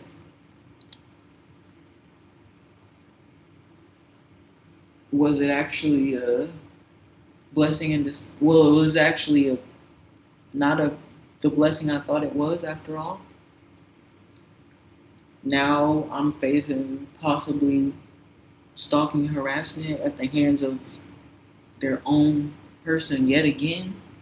Is this a coincidence or is this corruption? Let's keep it a buck.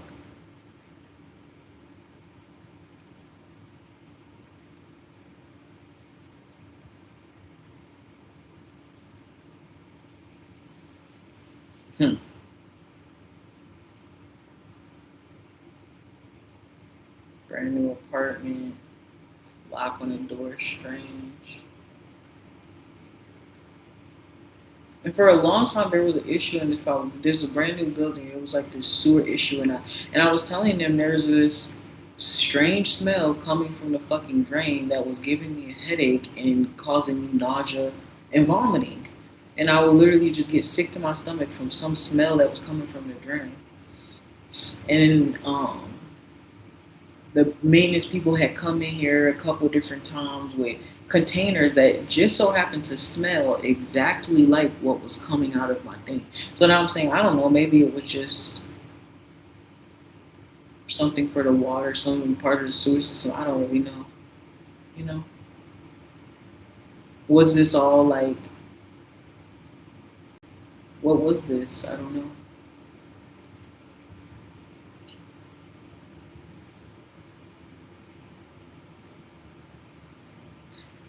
So,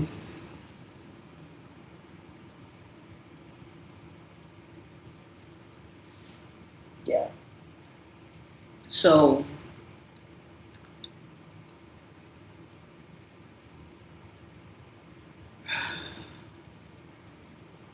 yeah.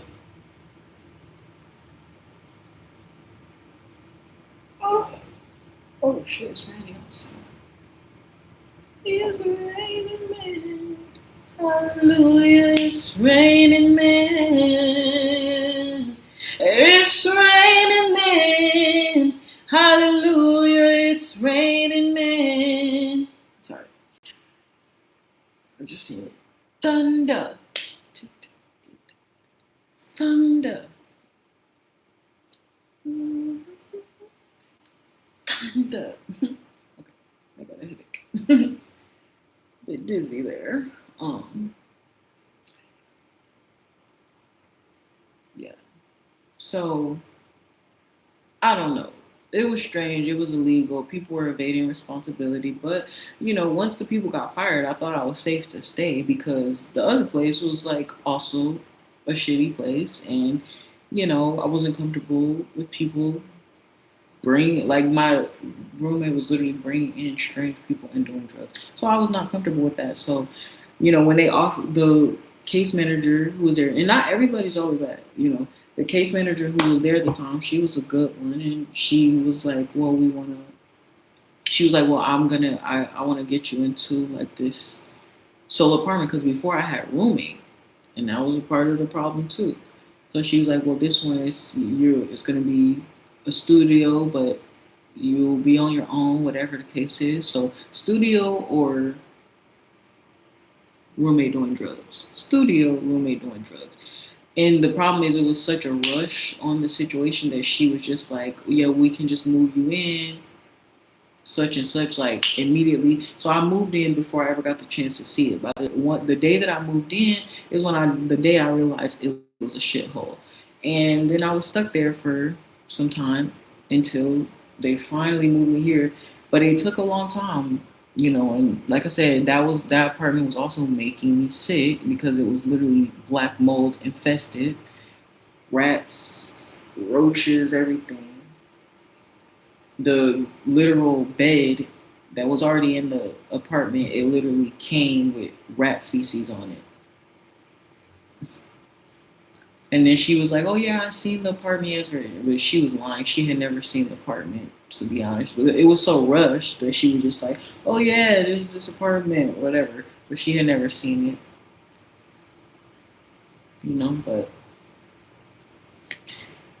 I survived that barely. That was hell, torturous hell.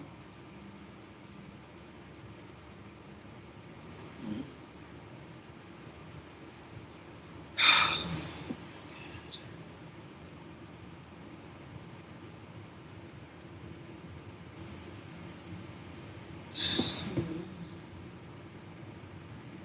So,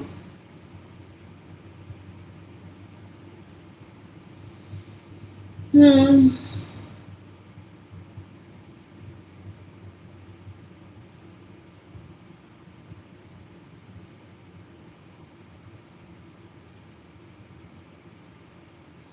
I think the frustrating part is just like I don't even know why. Like I don't know. None of it makes sense. I don't know what I did. I don't know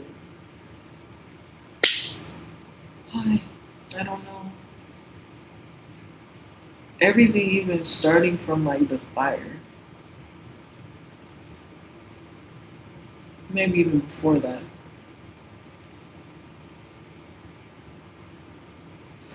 Even like I don't even know how far back it spans because even from since I was in the initial respite when I got out of the mental hospital, it was like I went into the respite and they were like, okay, well you have like they told me like I had like so many different housing interviews lined up.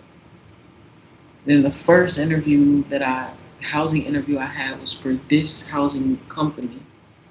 And after the first, they literally told me you got, like I had so many lined up. I had so many scheduled. So I was like, okay, good. I have my pick, my different options. I had the one interview with this housing company and then they were like, oh, all of your other housing interviews are canceled. So you have to take this one or nothing. Oh. And I had to. So I ended up living in the illegal basement apartment, which I didn't know was a legal basement apartment. It had a history of flooding and it did. And it was flooding. It flooded. Almost died again. And then after nearly a year of complaining, mostly from my roommate's part, because I'm passive, complaining to them about needing to move us from the unsafe conditions, we got moved to a different apartment, and that apartment gets set on fire.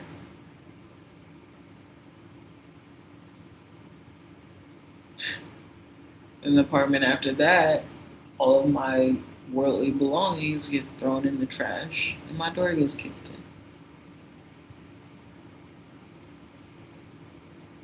In between that, I was in DV respite. After that apartment, I ended up in a black mold infested apartment, equipped with a bed that has rat feces on it. And from there, I moved into here. And people think I'm so lucky.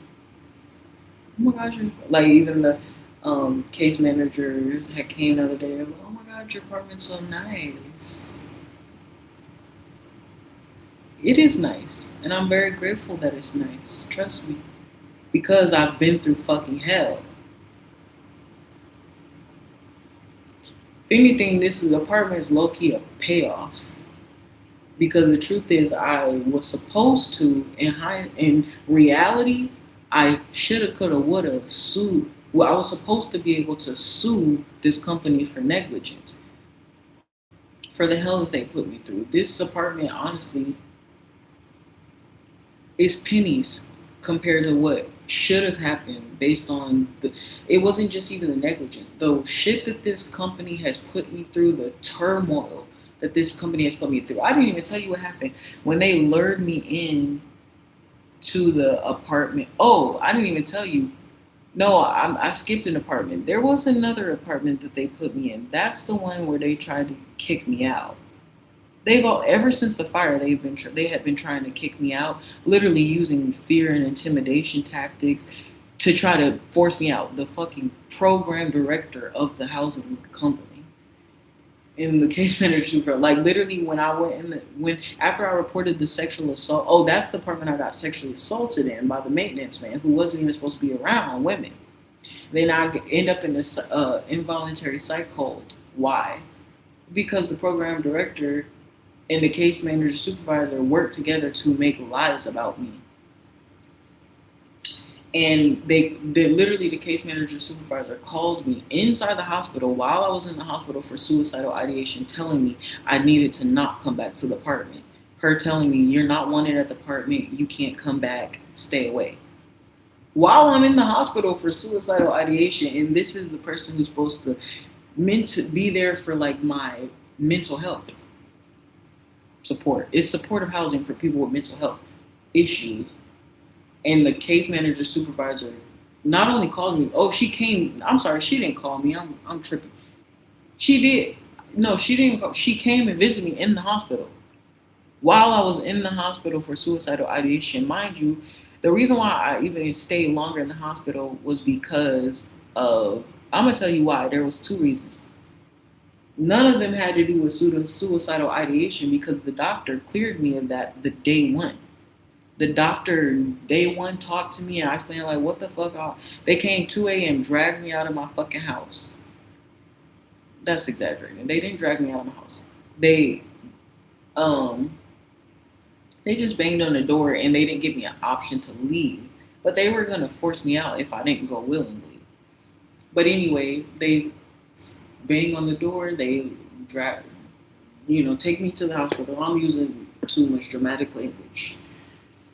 They took me to the hospital for the suicidal ideation. Why? Because why did this girl, why did the sexual assault even happen? Why was the maintenance man even in the apartment? Because at the time, my roommate did not want me there anymore. And it had been decided that my ex was the one who set the fire to the apartment. So there was basically this thing where he was not supposed to come over to the house. And so I abided to that for some time. It was me and my roommate. My roommate had a boyfriend, I had a boyfriend. But we didn't know who officially did the arson. It could have been the people who could have done the arson. Literally, it was my roommate. Yes, she's a suspect. My roommate herself, yes, because she wasn't there. Usually she's there at the house or whatever. The day that this happened was one of the one days she wasn't there, Christmas Day. I was home alone. So it was my boyfriend, her and her boyfriend, those are the three suspects because nobody else knew where the fuck I lived other than some fucking Amazon or delivery drivers. But it's like, are we really gonna say it was them? The only three people realistically who knew actively where I lived and knew that I would be home and knew that I would be home alone, three people. My ex-roommate, my ex-roommate's boyfriend, and my ex-boyfriend. Which one was it? I don't know. We don't know to this day because whoever set my apartment on fire trying to kill me is still roaming the streets freely.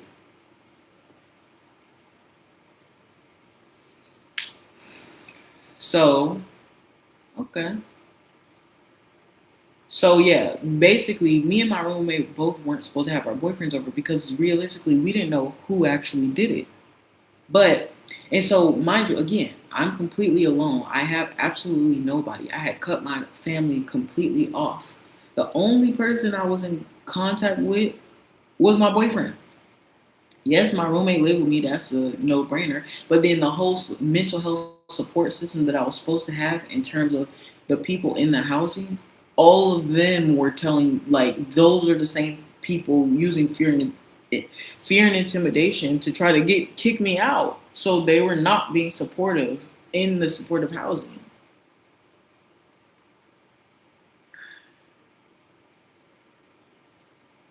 And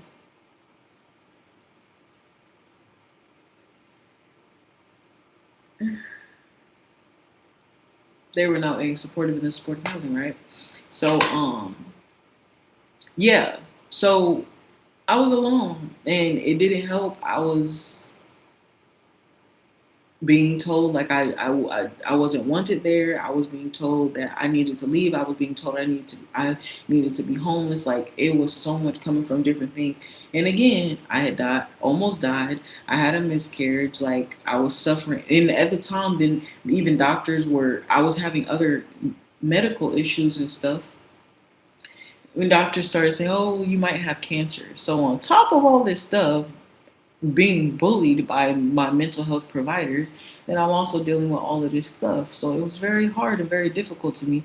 And the fact that my mental health providers knew that I was in the housing program for suicidal ideation. No, not for suicidal ideation. I was in the program for a suicide attempt.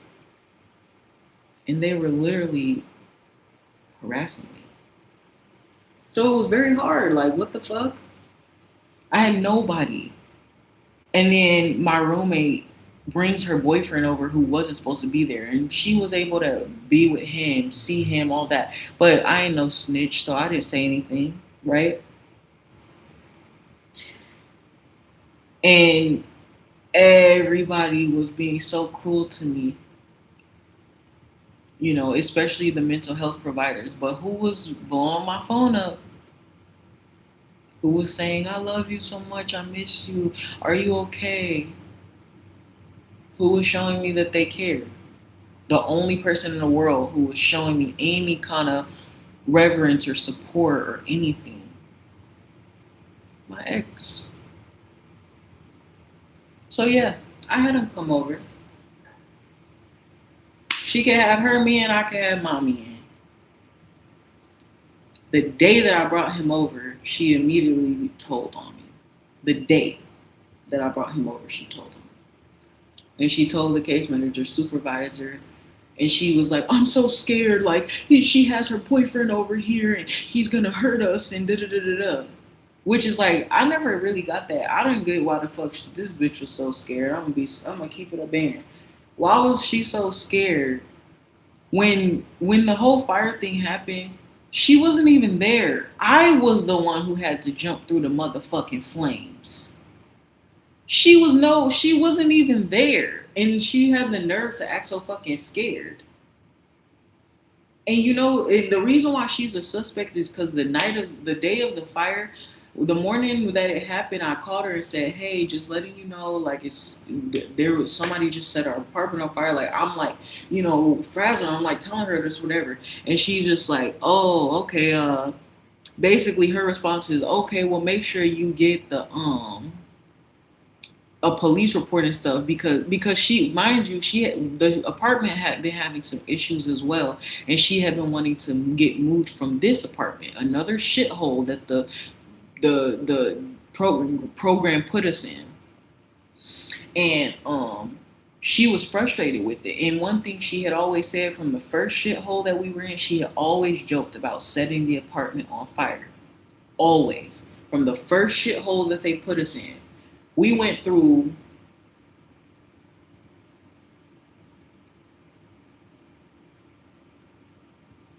we went through about 3 different shitholes together.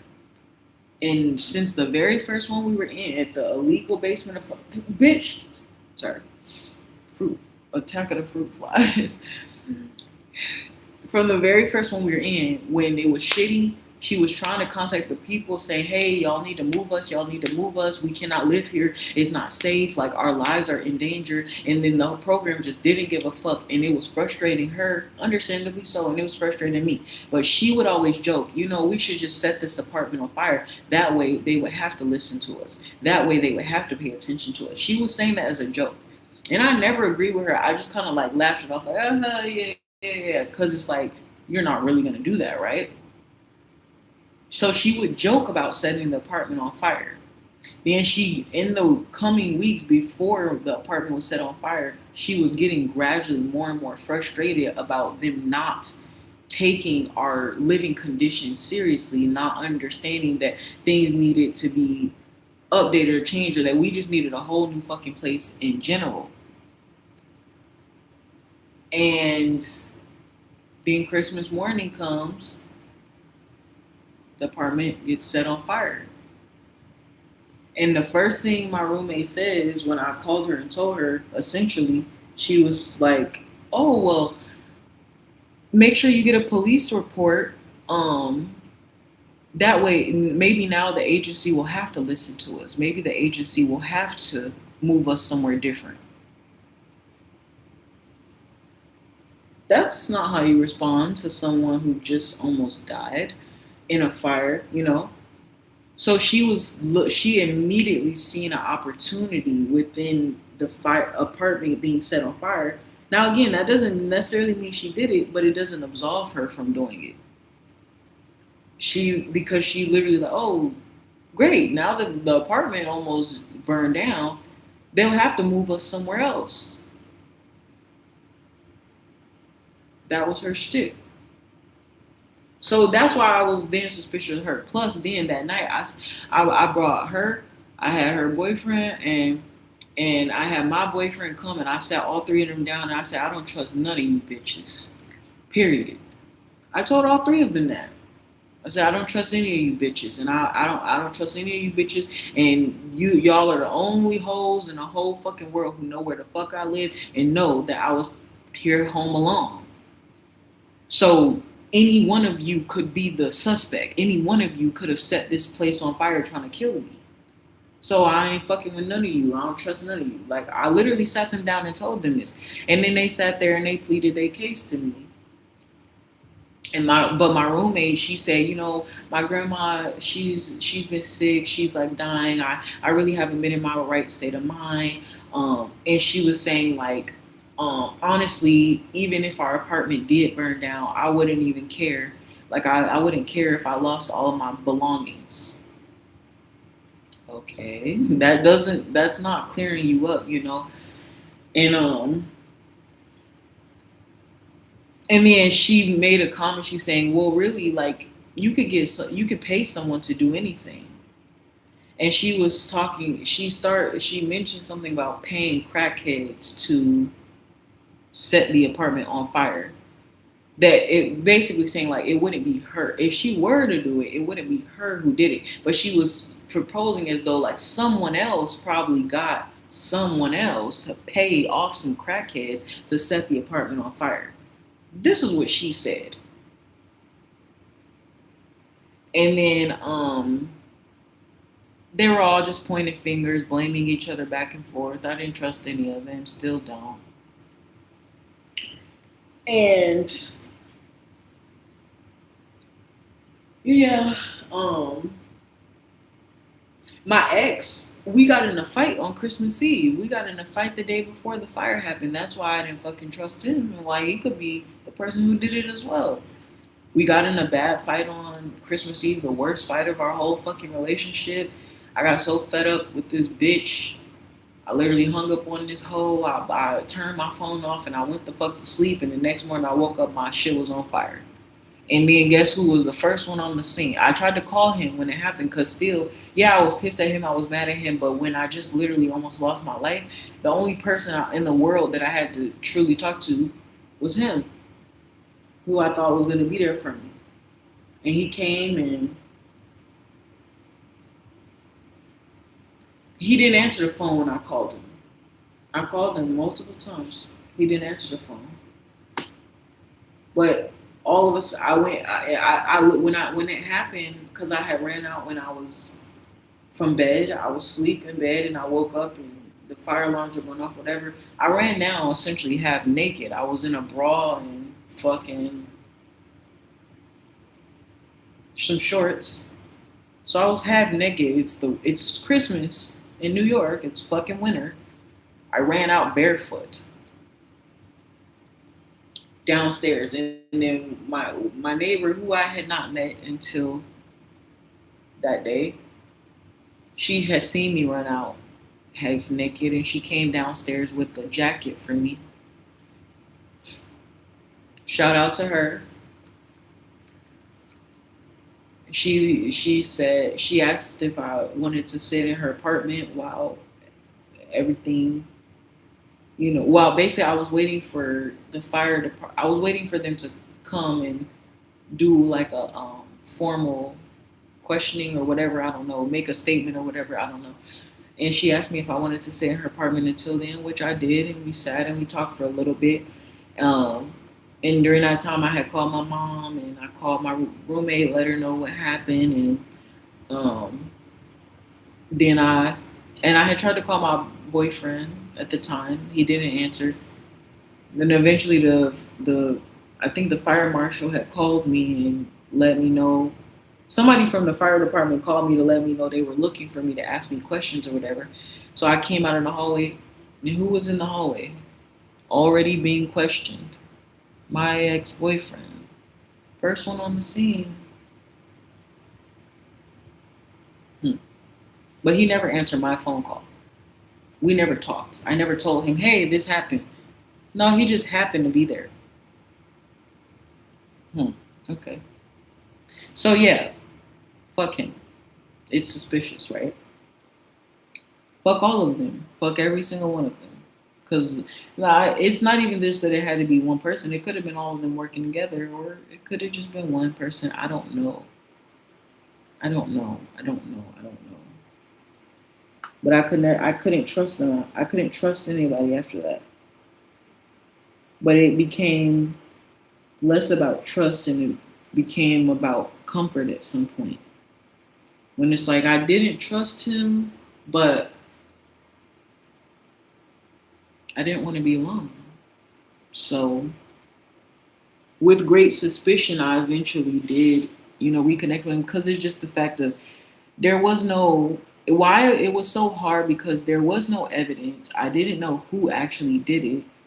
And it's like the same way I was suspicious of my ex-boyfriend at the time doing it, I was suspicious of my own fucking roommate. And I even directly told the people in the program, I told them they were going to move we were going to move to a different apartment, because that apartment obviously was compromised at that point. But it's like, I specifically told them I did not want to move with my roommate because I did not know if she was the one who did it. And they were trying to say, there was no way she did that. Why would she do that to her own stuff? And I was saying, she said out of her own mouth, she didn't give a fuck if all of her stuff got lost. She didn't care about it. And she's the only one who specifically stated multiple times over a period of a year or so. She stated multiple times, several times, that she would set the apartment on fire, that she wanted to set the apartment on fire so we can get a new place. So before the apartment gets set actually on fire, she had been growing increasingly upset at the neglect and the poor conditions from the agency. And then our apartment goes up in flames. So yeah, that's very negligent of that, because of their negligence and what they weren't doing, and that they allow people to live in squalor because they're like, oh, they have mental illness. Nobody gives a fuck. But it's like, you don't know what someone's mental illness is. You don't know that just because someone has a mental illness doesn't mean that they necessarily want to live in squalor. Like, everybody's different. My roommate was not the type to want to have mental illness and want to live in squalor. No, my roommate was the type, if the conditions aren't met, she would think as far as, let's set the apartment on fire so we can get some better conditions, since nobody want to fucking listen. So that would be it then becomes not my roommate is the problem. The problem becomes the housing agency is the problem because of their persistence to allow someone to live in neglect and squalor. Y'all are the ones who fuels her to even get in a position to want to even set the apartment on fire because you don't give a fuck about somebody's well-being and humanity. So that is a agency issue. Even if my roommate was the one to do it, it would be a them. It's on them as well because she wouldn't have done it for no reason. It wasn't that she necessarily did it for no reason. Not saying that it was okay what she did, if she did it, but it's about the what caused her, what drove someone to do that. So that's why they were more hell bent on trying to say, nope, it was your boyfriend. It had to be your boyfriend. And then they were trying to convince me. And then even my roommate then was saying that, trying to tell them like it was my boyfriend as well, because everybody's pointing fingers. And my roommate was telling them that I was in an abusive relationship. No, my roommate was the one who was in an abusive relationship. If you want to keep it funky, and the fact of the matter is like that's why it was also so confusing for me to conceive like why would my ex-boyfriend set my apartment on fire? Like it's possible, like I said, he's a suspect in my eyes, but he never hit me. He never even hit me. We got in an argument, we got in a fight, but it was just yelling or talking. It was just a disagreement, and it was mostly just about his he was just upset that because he didn't have the finances to give me a good Christmas, like because he knew Christmas is my favorite holiday. He tried to do what he could do. He bought me a Christmas tree, like he bought me like little things and stuff to try to make me happy, but he couldn't afford to give me a Christmas that he wants. So it was just frustrations, So he's mad. We're yelling. We're in a fight, upset because he can't afford to give me every single thing that I want for Christmas, and then he's gonna kill me the next day. I don't know, maybe. But is that the more likely thing, or is it possibly the person who literally has said multiple times, let's set the apartment on fire so we can get a new apartment. And then the first thing she says after the apartment gets set on fire, and I let her know, she says, oh, great. Well, now you can get a police report. So this way the agency will have to listen to us. The agency will have to move us somewhere different. And out of that whole thing with the fire, what ended up happening? We got moved somewhere different. But I told them I didn't want to live with her. So my thing is, if I told them I didn't want to live with her and I didn't feel safe with her, which they told me, if you don't want to live with her, you could just be homeless. Again, don't want to be homeless. So I had to bite the bullet and put my fears aside to live with one suspect. What's the point? What's the difference of me sleeping with the enemy then? My ex-boyfriend. If I thought he was a suspect, if my roommate was a suspect, I put my fears aside to live with my roommate. Why can't I put my fears aside to be with the man that I love at the time? And it didn't help. The people who were the mental health people, they were supposed to be there to support me, but they were the ones who were actively harming me and trying to get rid of me and blaming me for this whole situation. Then it became a rift with my roommate. Eventually, she didn't want me around. She was trying to get me kicked out. The only person who was supporting me was my ex-boyfriend. Literally. The only one. And then it was like, but when he came over, she essentially told on me, and then they immediately contacted me. They were like, you need to get out. You need to leave the apartment. You're not, like, just telling me, like, you can't stay here or whatever. Which I just ignored that because, like, you can't just tell me to leave. And, yeah. So why did I end up getting sexually assaulted by the maintenance man? Why was he there? Well, in the apartment, we have, it's obviously two people who live in an apartment, share them. And because my roommate wanted me out, but the agency also wanted me out before that. So they sided with my roommate in trying to bully me out the apartment. and we had a pantry in the apartment, for example. It was supposed to be a shared amenity, a shared usage. The program director had the maintenance people come to put a lock on the shared pantry door so that only my roommate could access it. If that's not a push out, I don't know what is.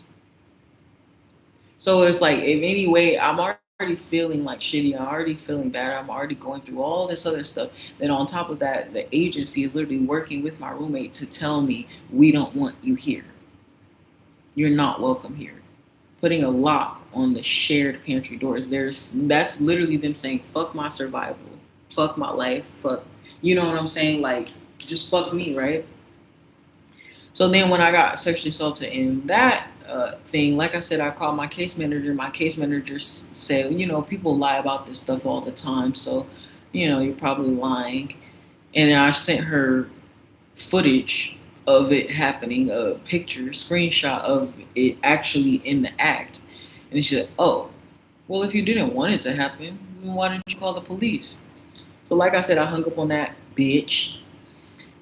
And then I called the police, and then, mind you, so that's what happened. When they were there putting a lock on the shared thing, I'm already thinking in my head, I want to sue the fuck out of these people for everything that's been happening to me. And I was recording the people on live. While I was recording the people on live, the maintenance man was coming and he was talking to me on live, and he was telling me about how like fucked up the whole situation was, everything from the fire and the girl throwing out my stuff and everything like that. And so he was acting like he was giving me advice and was like helping me and whatever the case is.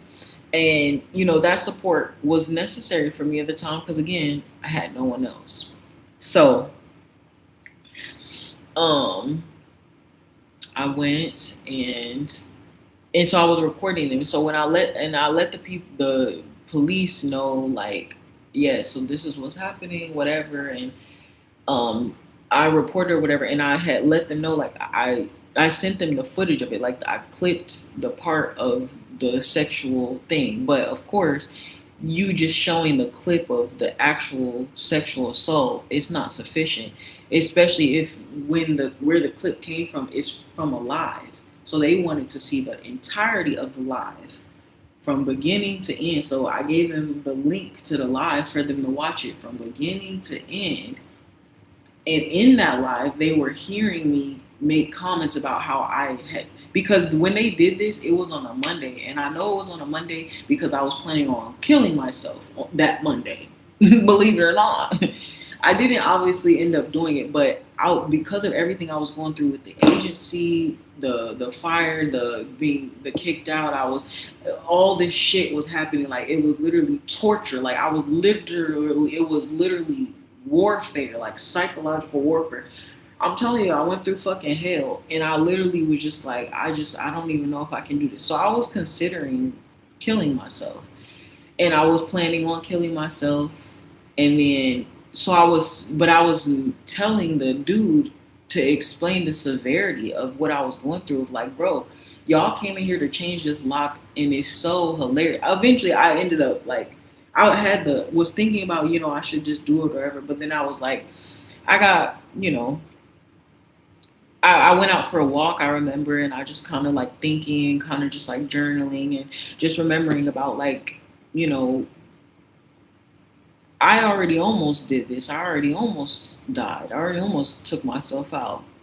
And it didn't work. And I regardless of less than a year after me trying to kill myself, I end up pretty much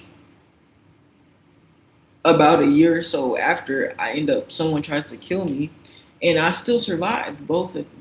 So I'm like, I'm here for a reason, and I can't get up. So I was feeling some type of way, but I re-inspired myself. I talked myself off the ledge essentially, and that's why I was still alive on Monday to witness them coming and putting the fucking lock on the door. It was like, how much? It's just like never ending sock punches in the face, you know what I'm saying? And so I was just talking about the irony of like, bro, y'all came to put a lock on a pantry door. The reality is you could have came here to a dead body because I was about to kill myself. I literally had planned to be dead today, and y'all are coming here to put a lock on the pantry door to keep me out. So I was just trying to explain like how, the severity of how much I'm impacted by everything that this agency is putting me through, how much my roommate was putting me through, how like the impact of almost being killed, and the person who tried to kill me is running around on the loose somewhere, you know? Like I was just explaining that, but then the people who were investigating the sexual assault, they heard what I was saying, and then they took that as I had suicidal ideation.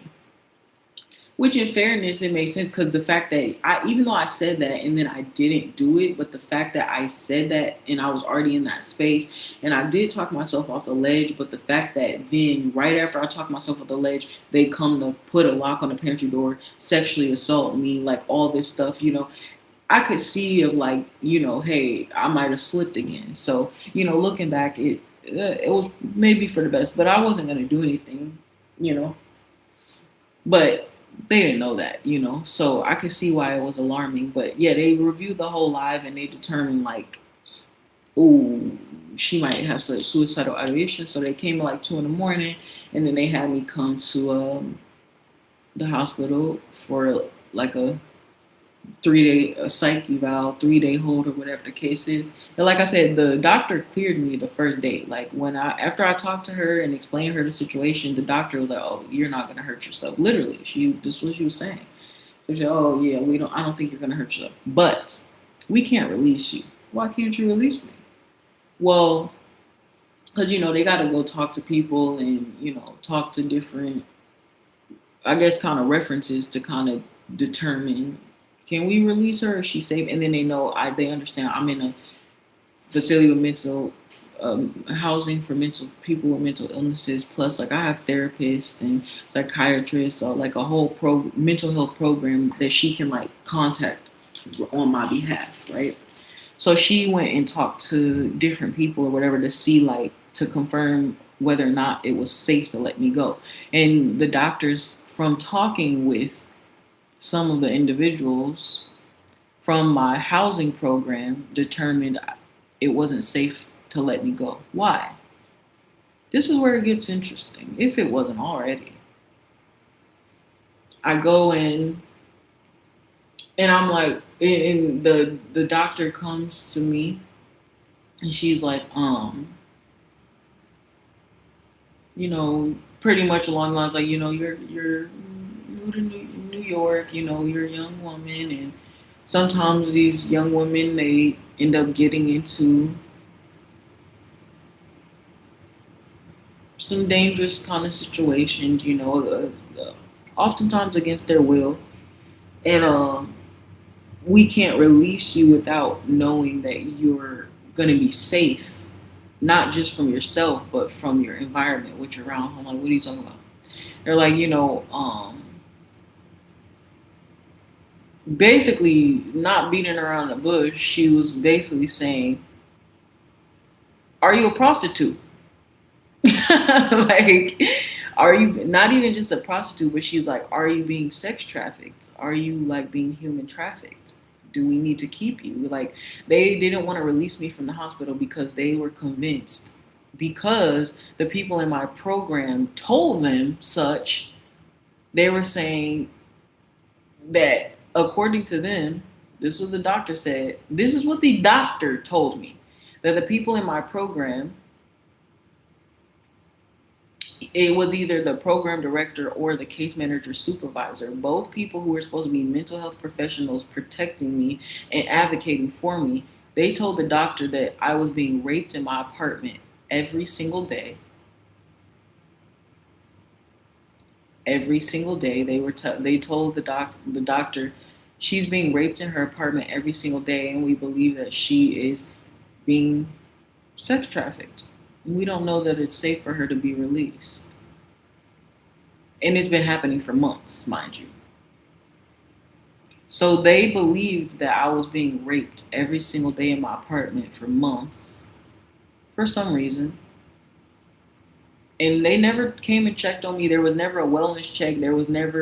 They never talked to me about this. They never notified me about being raped every day in my apartment. They never asked if I was okay, not even a text, not even a call. Mind you, when my roommate snitched on me for having my boyfriend over, not even a minute later, I got a text saying you need to get the fuck. Basically, you need to get out of the apartment. You need to leave.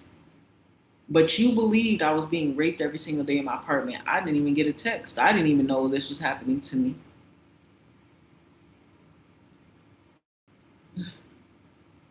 And the only time they mentioned it was when I was in an involuntary psychosis for suicidal ideation, which they know weaponizing their status and their power in the mental health community, knowing that was going to keep me held over. And like I said, it was at that time when the case manager supervisor then came to the hospital while I was in the psycho for suicidal ideation. Plus, I ended up having to get a blood transfusion because my blood was low, my hemoglobin was low. And the case manager supervisor came in person to tell me I needed to get out of the apartment and that they didn't want me there anymore in the program. And then I needed to figure out what I was going to do. And this is after they were like, yeah, she's being raped every single day in her apartment. Woo! It's not even remotely funny. It's like, it's crazy. It's insane. And I'm supposed to be the crazy one, but they're lying about me being raped. Now, that's not even as far as it goes. Where did this lie come from? Because that was not the first time they spread this notion. When they had me in, prior to this, when they had me come in for a, was that before or after?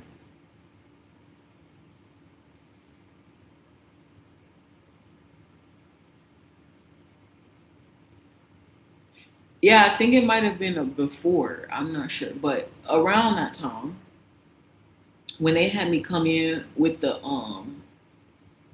to try to get me to voluntarily discharge myself and sign a paper saying they can throw me and everything I own out on the street whenever they want. And I said no. I didn't sign it. And they were pissed I didn't sign it or whatever. After that meeting, the program director, and that's the meeting where I think this was after the,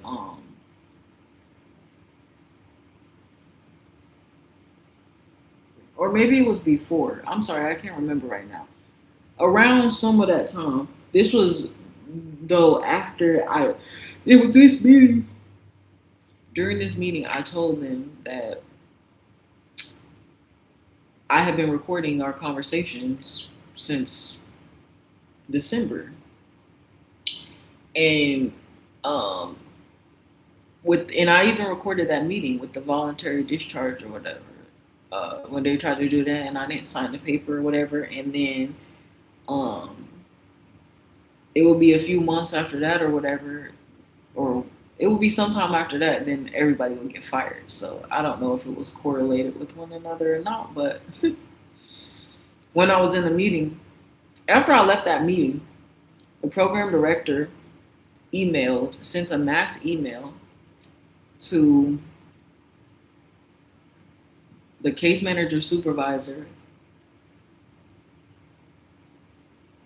my therapist at the time, and then the program director of my therapy program at the time, because it's the program director of my housing program, the case manager supervisor of the housing program, my therapist from my therapy program, and then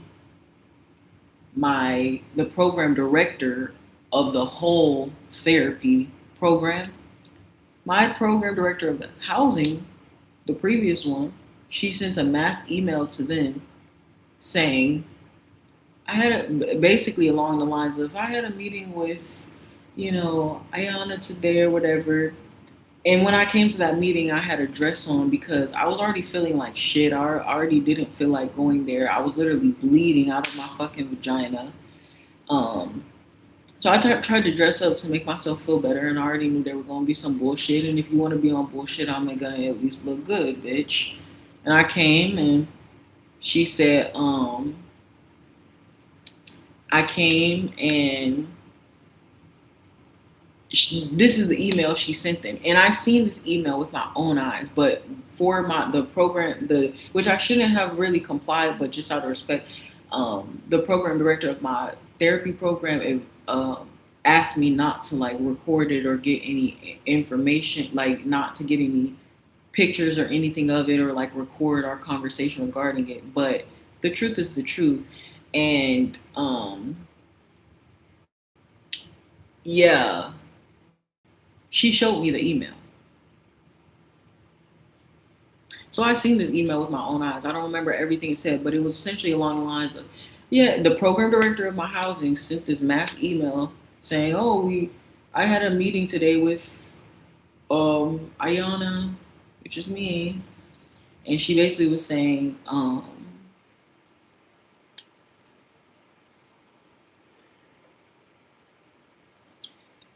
we have some concerns about her based on this meeting because, and let me tell you, she basically said, we have reason to believe that she is either being in the line of sex trafficking or human trafficking. Basically, they were concerned that I was a prostitute. Why? We have reason, and this is the reason why was stated in the letter. It was no secret. She stated, mental health professional, by the way. We have reason to believe she's in the line of sex trafficking or human trafficking because she came in today to our meeting to discuss her getting the fuck out of our program. Essentially, she came in to discuss. So she came into the meeting today dressed in a way that was inconsistent with the weather. That's verbatim. Dressed in a way that was inconsistent with the weather. Verbatim. That sentence. Verbatim. She came in dressed in a way that was inconsistent with the weather. So basically, and in the meeting, you can hear on the video recording of the meeting, she literally asked me like, oh, you weren't cold? Because I had a dress on. It was raining outside. It was sprinkling a little bit, but it wasn't like, and plus, like, I'm from Michigan. It was not cold to me. But also, the dress was like down to my knees. It had like quarter sleeves on it. Like, it's not like it was like a summer dress necessarily. Like, it was like sleeves down here, like, down to my knees. Like, I've worn this dress to work with no issues. I've worn this dress to interviews and gotten multiple jobs. It wasn't like I was wearing it in a way that was a bit more revealing. I definitely had my boobs out with it and stuff, but it's like, okay. But yeah, she was basically, and then you can even hear her asking in the recording of the live of like, oh, you're not cold? And she made a snarky comment like, oh, I didn't know it was summer outside. Okay. And yeah, then she sent the email saying because I was dressed in a way that she felt I shouldn't have been dressed because in her mind it was too cold for me to be dressing like that. Because of the outfit I was wearing, she believed I was in sex trafficking or human trafficking. And I actually think it was after that. I think, when she then was saying, oh, she's being raped in her apartment every day. And it's been happening for months. And that was just really crazy to me. Like, so this was happening for months and she never even mentioned, and still to this day, she's never directly mentioned this to me. It was only through an email that I heard about it that she sent about me. And then the psychiatrist or the doctor who was in charge of my release for the involuntary suicidal ideation or psych hold, she notified me about it, that's what they said that they were concerned about. I'm like, what the hell? Like, and so yeah, they were basically trying to say they believed that my boyfriend was my pimp. it's like, and then it leads me to believe, I don't know if my roommate had part to do with that, because my roommate also was trying to tell them like, oh yeah, he like beating her up and stuff. He never beat me up. If he beat me up, I say the bitch beat me up. The bitch ain't never beat me up. He beat it up, but he never beat me up. So it's like, I don't know. But she also used to tell me, my roommate used to tell me like, oh, that she would like listen to me and him like having sex and stuff. So I kind of feel like she was kind of obsessed or whatever. But it's like, I get a little loud during sex, but not that loud. But my roommate was saying she was turning her TV down to listen to us have sex. So I mean, I wasn't being. I felt like I was being moderate. You know, I wasn't being. I can get. You know, I wasn't trying to be loud or something. Like it was moderate. I was trying. I understood like trying to keep it down so that my roommate didn't hear. But my roommate was telling me she was intentionally turning down all sounds in her room so that she can hear us having sex. And yeah, we would have sex pretty frequently. Like I don't know. It was probably reaching like 5 or 6 times a day, every single day at one point. But and that's not a crime, but that's also not prostitution. Like, trust, I wasn't getting paid for it. Like, you know, so I don't know if she was like lying because of that, if she felt some type of way about that. Like, I don't know. But yeah, that was kind of the gist of the fuckery. And so, yeah, sorry to reminisce on that, but it is also kind of relevant.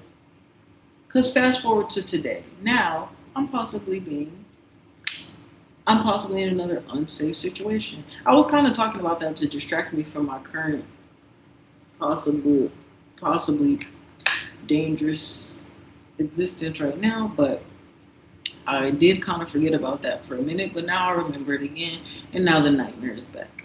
I am not in a good situation, and it's literally midnight. Why do these things happen to me? Why do these things happen to me? Why? I'm supposed to be fucking asleep right now. I literally need to get up and to get ready for this fucking interview tomorrow. Like, this is no fucking joke. And I'm here. I got a major fucking headache. I'm eerie as fuck right now. I'm so tired of this shit. I'm so irritated right now. I think I just was telling that to kind of distract myself. The dress I'm supposed to wear tomorrow is still fucking red.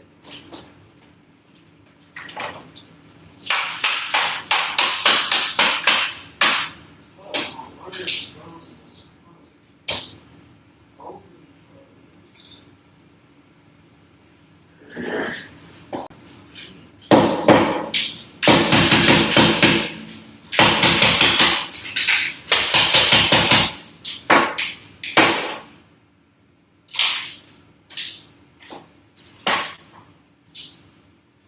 Oh my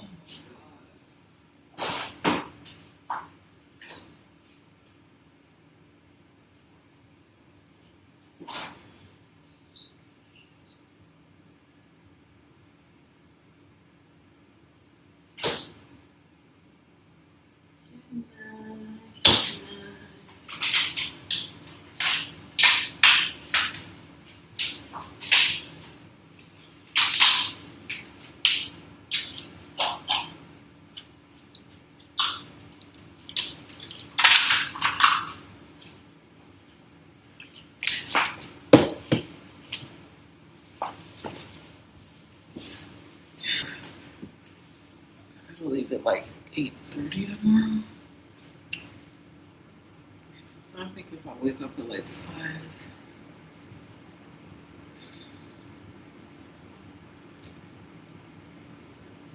And it's like, I don't know what to do. What's today? Tuesday? Because then it's like, I could realistically, I tried to set one alarm the other day. That's never gonna work. I'm literally gonna have 1, 2, 3, 4, 5, 6, 7. I'm literally setting like 8 different alarms. 1, 2, 3, 4, 5, 6, 7 different alarms. Cause baby, that one ain't gonna cut it. I tried to do one being cute the other day and I slept through a very important situation. But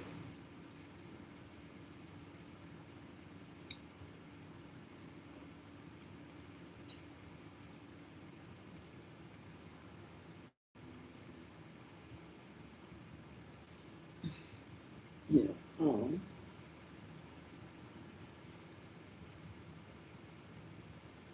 I think what I'm gonna do, I think I'm gonna end this live, and I think I'm just gonna start another live so that I'll just feel safer if it's kind of just something's being kind of recorded while I'm like,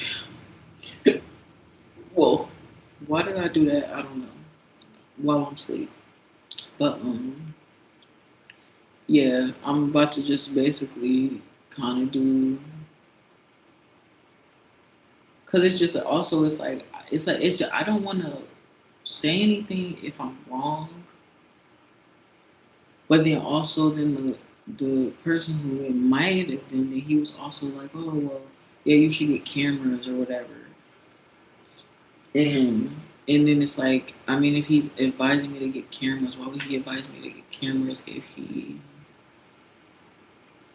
is the one who's gonna get caught in the cameras, you know? Or maybe he just, okay, maybe he's saying, okay, get cameras, and okay, I'm gonna have to actually stop this because she's catching on. It's like, why do these things happen? I swear something is torturing me, because then the last time, part of why I slept through my alarm when I had something important to do is because but I also couldn't sleep the night before. And then now it's like that's why I was saying I need to get my good sleep. I need to go to sleep at 8 o'clock so I'll have plenty of rest for me to get up and do what I need to do. And then now I'm up again at fucking midnight. I don't even know if I was up late last night. I couldn't sleep really, because my sleeping schedule was already messed up from before, just whatever. So I may also not be able to go to sleep again, to be honest, and that's gonna be fucked. But last time I was like, yes, I'm tired. I haven't gotten sleep, but I need to whatever. But this time, if I can't go to sleep, I'm just gonna have to go with no sleep, go knock out what I need to do, and then I can come back home and sleep after that.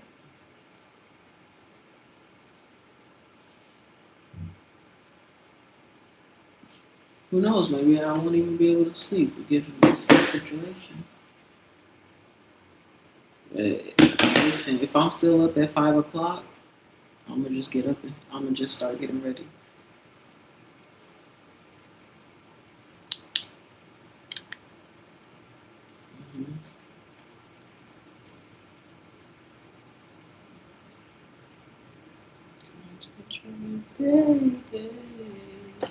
I'm about to end this live and start a new one, and I gotta go to the bathroom. But I really want to watch. I've been watching Hulu. No, I don't need to watch anything. I need to go to sleep. Right? Okay.